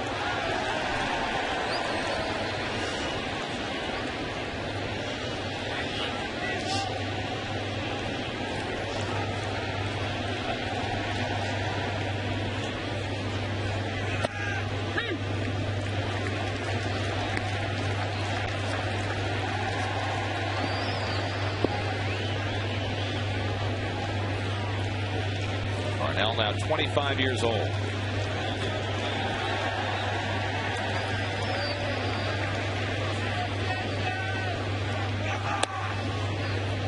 Let's check in with Kevin. Guys, I was talking to Randy Neiman today about, what has to be done with a pitcher when he comes here. And I know Parnell's been here before, obviously, last year. But Nemo said a few things. First of all, you have to do the basics. Go over all the signs. You have to go over the hitters. All those things. But the most important thing that was done today is Parnell threw a 15-pitch touch and field session in front of Nemo. And the reason being is, he talked to Ricky Bonas, the pitching coach down there, and got the scouting report and, watched the video. But he said it's different. On video, it looked like his stride might have been a little short. And then I saw him throw the touch and field session. I didn't think so at all. He said, you see the slider break on video, but to see it in person, for me to see it is a different thing. And the other thing to consider there is that, when major leaguers or the coaches get video of the major league level, they're getting a major league broadcast with all the different angles and everything like that. At that level, they're getting a guy with a camcorder. So it's a little different technology. So that's basically just to give Randy Neiman and Dan Worthen an idea of what Bobby looks like, just talking over things like that, and then they go through the whole routine, signs, scouting, that whole deal. Guys? Kevin, did you get kicked out of your front row seat? I moved back a couple rows. I'm trying to really examine all the different seats in this section, and it's really about the same thing, to be honest. Nice job. It's still close.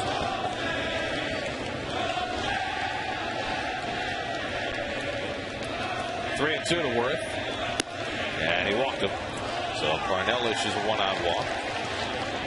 And now Don Kelly will come up as a pinch hitter for the Tigers. Kelly, who had been filling in center field the last few days when Austin Jackson was down with back spasms. Left-hand hitter, utility man. They can use him at second base. They can use him in the outfield.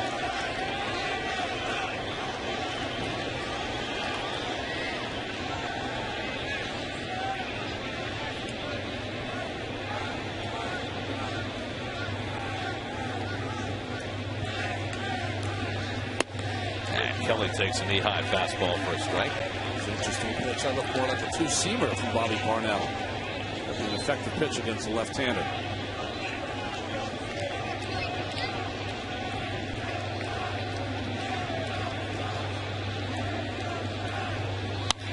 Slash foul. And it's 0-2.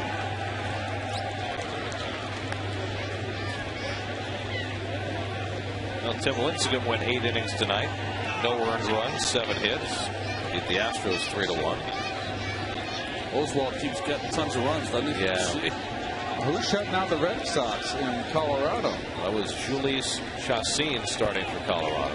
He's outdoing Lester. 1-0 in the 8th there. David Wright hustling over near the dugout, and he gets to it. Nice play for the second out. Bull didn't have a whole lot of air under it. Well, the tough part of this play is negotiating the dugout there, the fence line.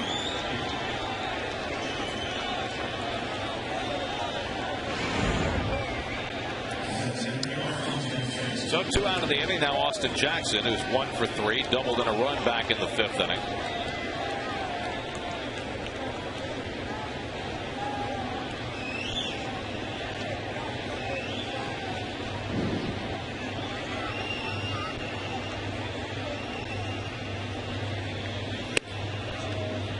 Guys, talking to Jerry Manuel today, and I asked him, you know, if he is okay, you know, the rest of the year just kind of manipulating situations on matchups and things like that when you get late in the game. And he said, you know, look, I want to establish an 8th inning guy in the worst way right now. That's really what I'm looking to do, but it just hasn't happened yet. He said, I think if you do that, you give guys the idea, you know, of when they're going to pitch, a better idea of when that phone rings, who gets up, things like that. You don't have guys getting up multiple times. Right now, I haven't had that opportunity. K-Rod had some quotes today in the paper that he told me he thought he was misquoted on. He came across as saying that, you know, the Mets really need, you know, a different type of 8th inning guy. K-Rod wasn't trying to badmouth the Mets' current pitchers, but he was saying that certainly those roles help. You know, it helps to know who's going to get up in the 7th, who's going to get up in the 8th, and here we are, you know, in June, and Mets still don't have the answer to that. Well, they've gone through the Rolodex. They started out in the offseason thinking Kelvin Escobar might be the answer, but he was never able to answer the bell. They thought Igarashi might be the guy. They were hoping, at least Jerry Manuel was, that Henry Mejia could grow into the 8th inning role. But that ball is still up in the air.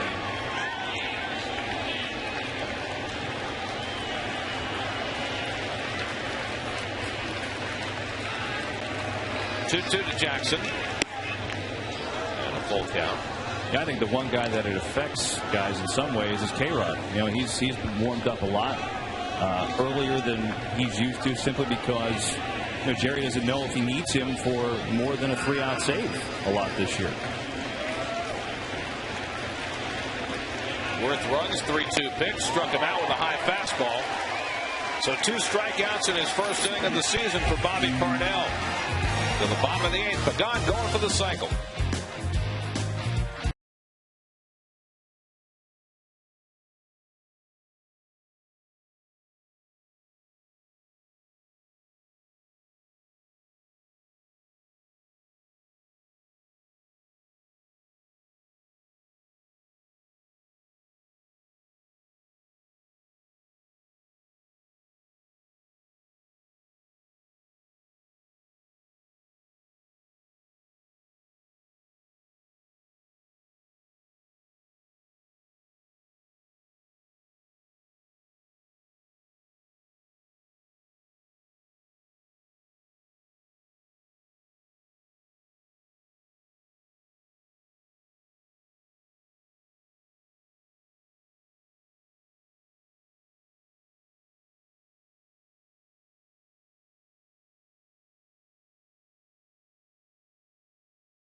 Do you know him? I do not, but we know him now. He's in the zone. The comfort zone. Well, Enrique Gonzalez is hoping he's in the zone here for Jim Leyland's Tigers. Spent most of the year last year in Pawtucket, AAA affiliate for the Boston Red Sox. Only appeared in a couple games for the Sox. Came up in the big leagues with Arizona. Appeared in some big league games with San Diego. And here to try to stop Pregame from having a 5-hit night. Last 5-hit game for the Mets was Carlos Delgado 2 years ago against Atlanta. Pagan's never had a 5-hit game. He's got 2 singles, a double, and a triple. And he leads off against Gonzalez in the 8th, and he lines one the other way, foul.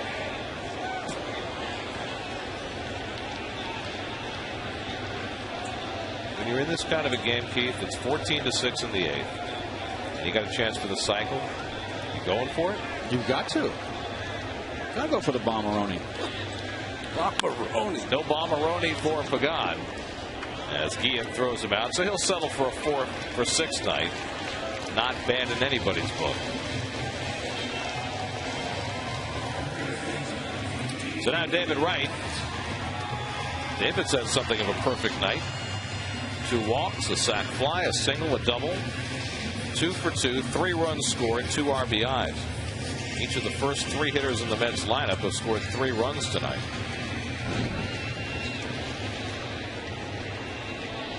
We asked the Elias Sports Bureau if any Met team has ever done that before. They promised us an answer tomorrow. Are they asleep? No, it's just a tough thing for them to look up. So we'll find out tomorrow. It's a late night. You can't always have instant gratification, Keith. Yes. No, why not? It's 11:18. He always spent his whole life having that.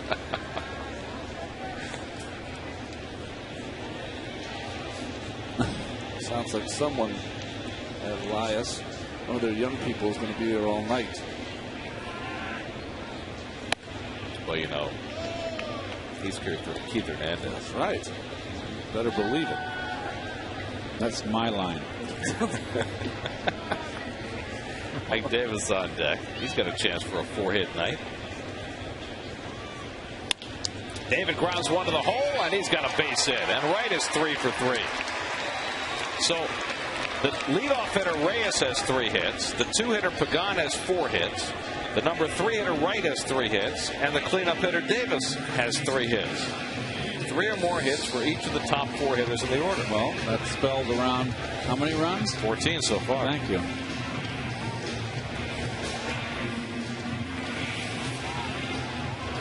Here's your Home Depot doing more on defense, and after watching teams shift against him for the last few weeks, not tonight. It's a very boring setup they got right there.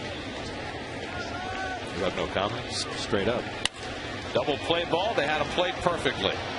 And Worth turns it over. 6-6-3 double play ends the inning. We can go to the 9th. Final 3 outs to obtain. 14-6.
off the disabled list. He missed 30 days, and numbers have been up there.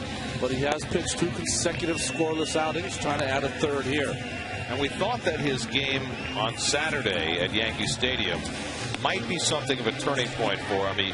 He gave up a walk and then a Sun-aided double, second and third and nobody out, and then really kicked it in gear at that point. He did, and it was nice to see that he's really has struggled after coming up to DL. We've seen him not have that same fire that he had in the first half. Sometimes that fire comes from having some success. So let's see if he can continue here in the ninth.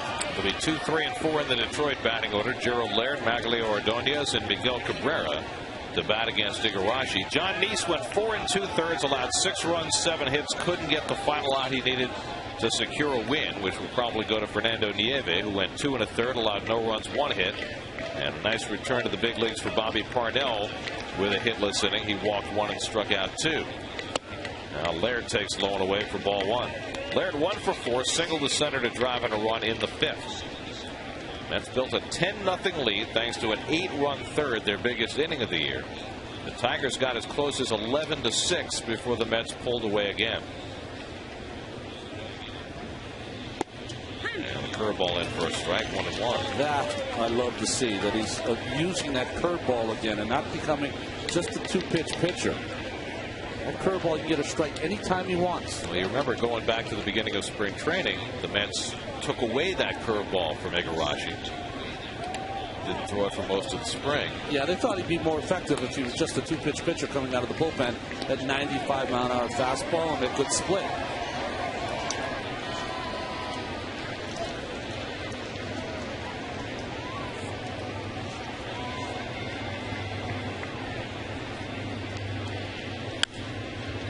Laird fouls off the fastball, 2-2.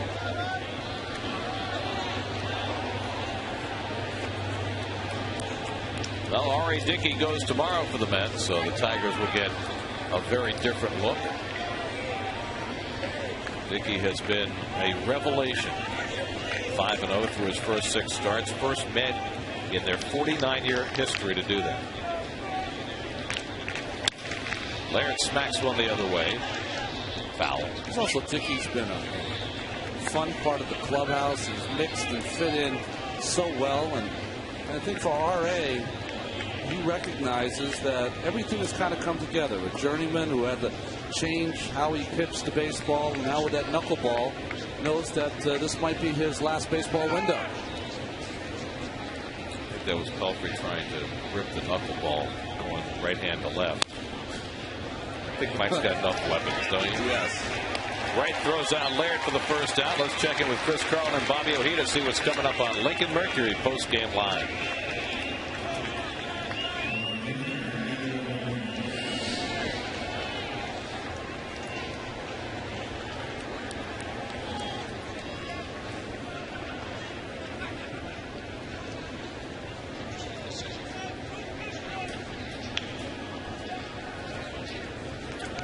All right, guys, here's Maglio Ordonez. And he foul tips one, held by Barajas, 0-1. Ordonez 0 for 3 and a walk.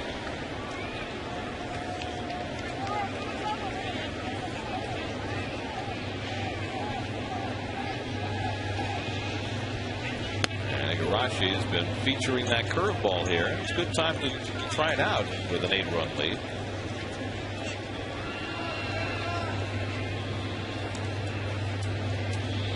You think he's got the grip? Smash to first, and Davis makes the play. 2 out. Does every player in the major leagues fool around with a knuckleball? Everyone fools around with the knuckleball, but pitchers will always have a baseball in their hand. They're always getting different kind of grips, trying to figure out which one feels the best. But Mike, no knuckleball yet. Ever. Ever. Ever. Here's Miguel Cabrera, 1 for 3 and a walk. With the Tigers down to their final out of the night. Igarashi trying to put this game to bed. Drive toward the gap in right center. Over comes Frank Core, and the ball game is over. Igarashi finishes it with a 1-2-3 ninth. And after being shut out on Sunday, the Mets respond with their biggest offensive output of the year, led by Angel Pagan's 4 hits and 4 RBIs as they bludgeon the Tigers 14-6. Well, it was really about the hitting. I'll say the pitching. Jonathan Neese, unfortunately, he couldn't go 5. Nieve did a nice job coming in. It was nice to see Parnell with a scoreless inning and Igarashi with a scoreless inning. And the Mets offensively, a big day. Top of the order, Reyes, 3 runs. Pagan, 4 for 6, 4 RBI, 3 runs. Wright, 3 for 3, 2 RBI in 3 runs. Holy cow, that is 9 runs in the first 3 positions in the order. That's good. Mets scored 8 runs.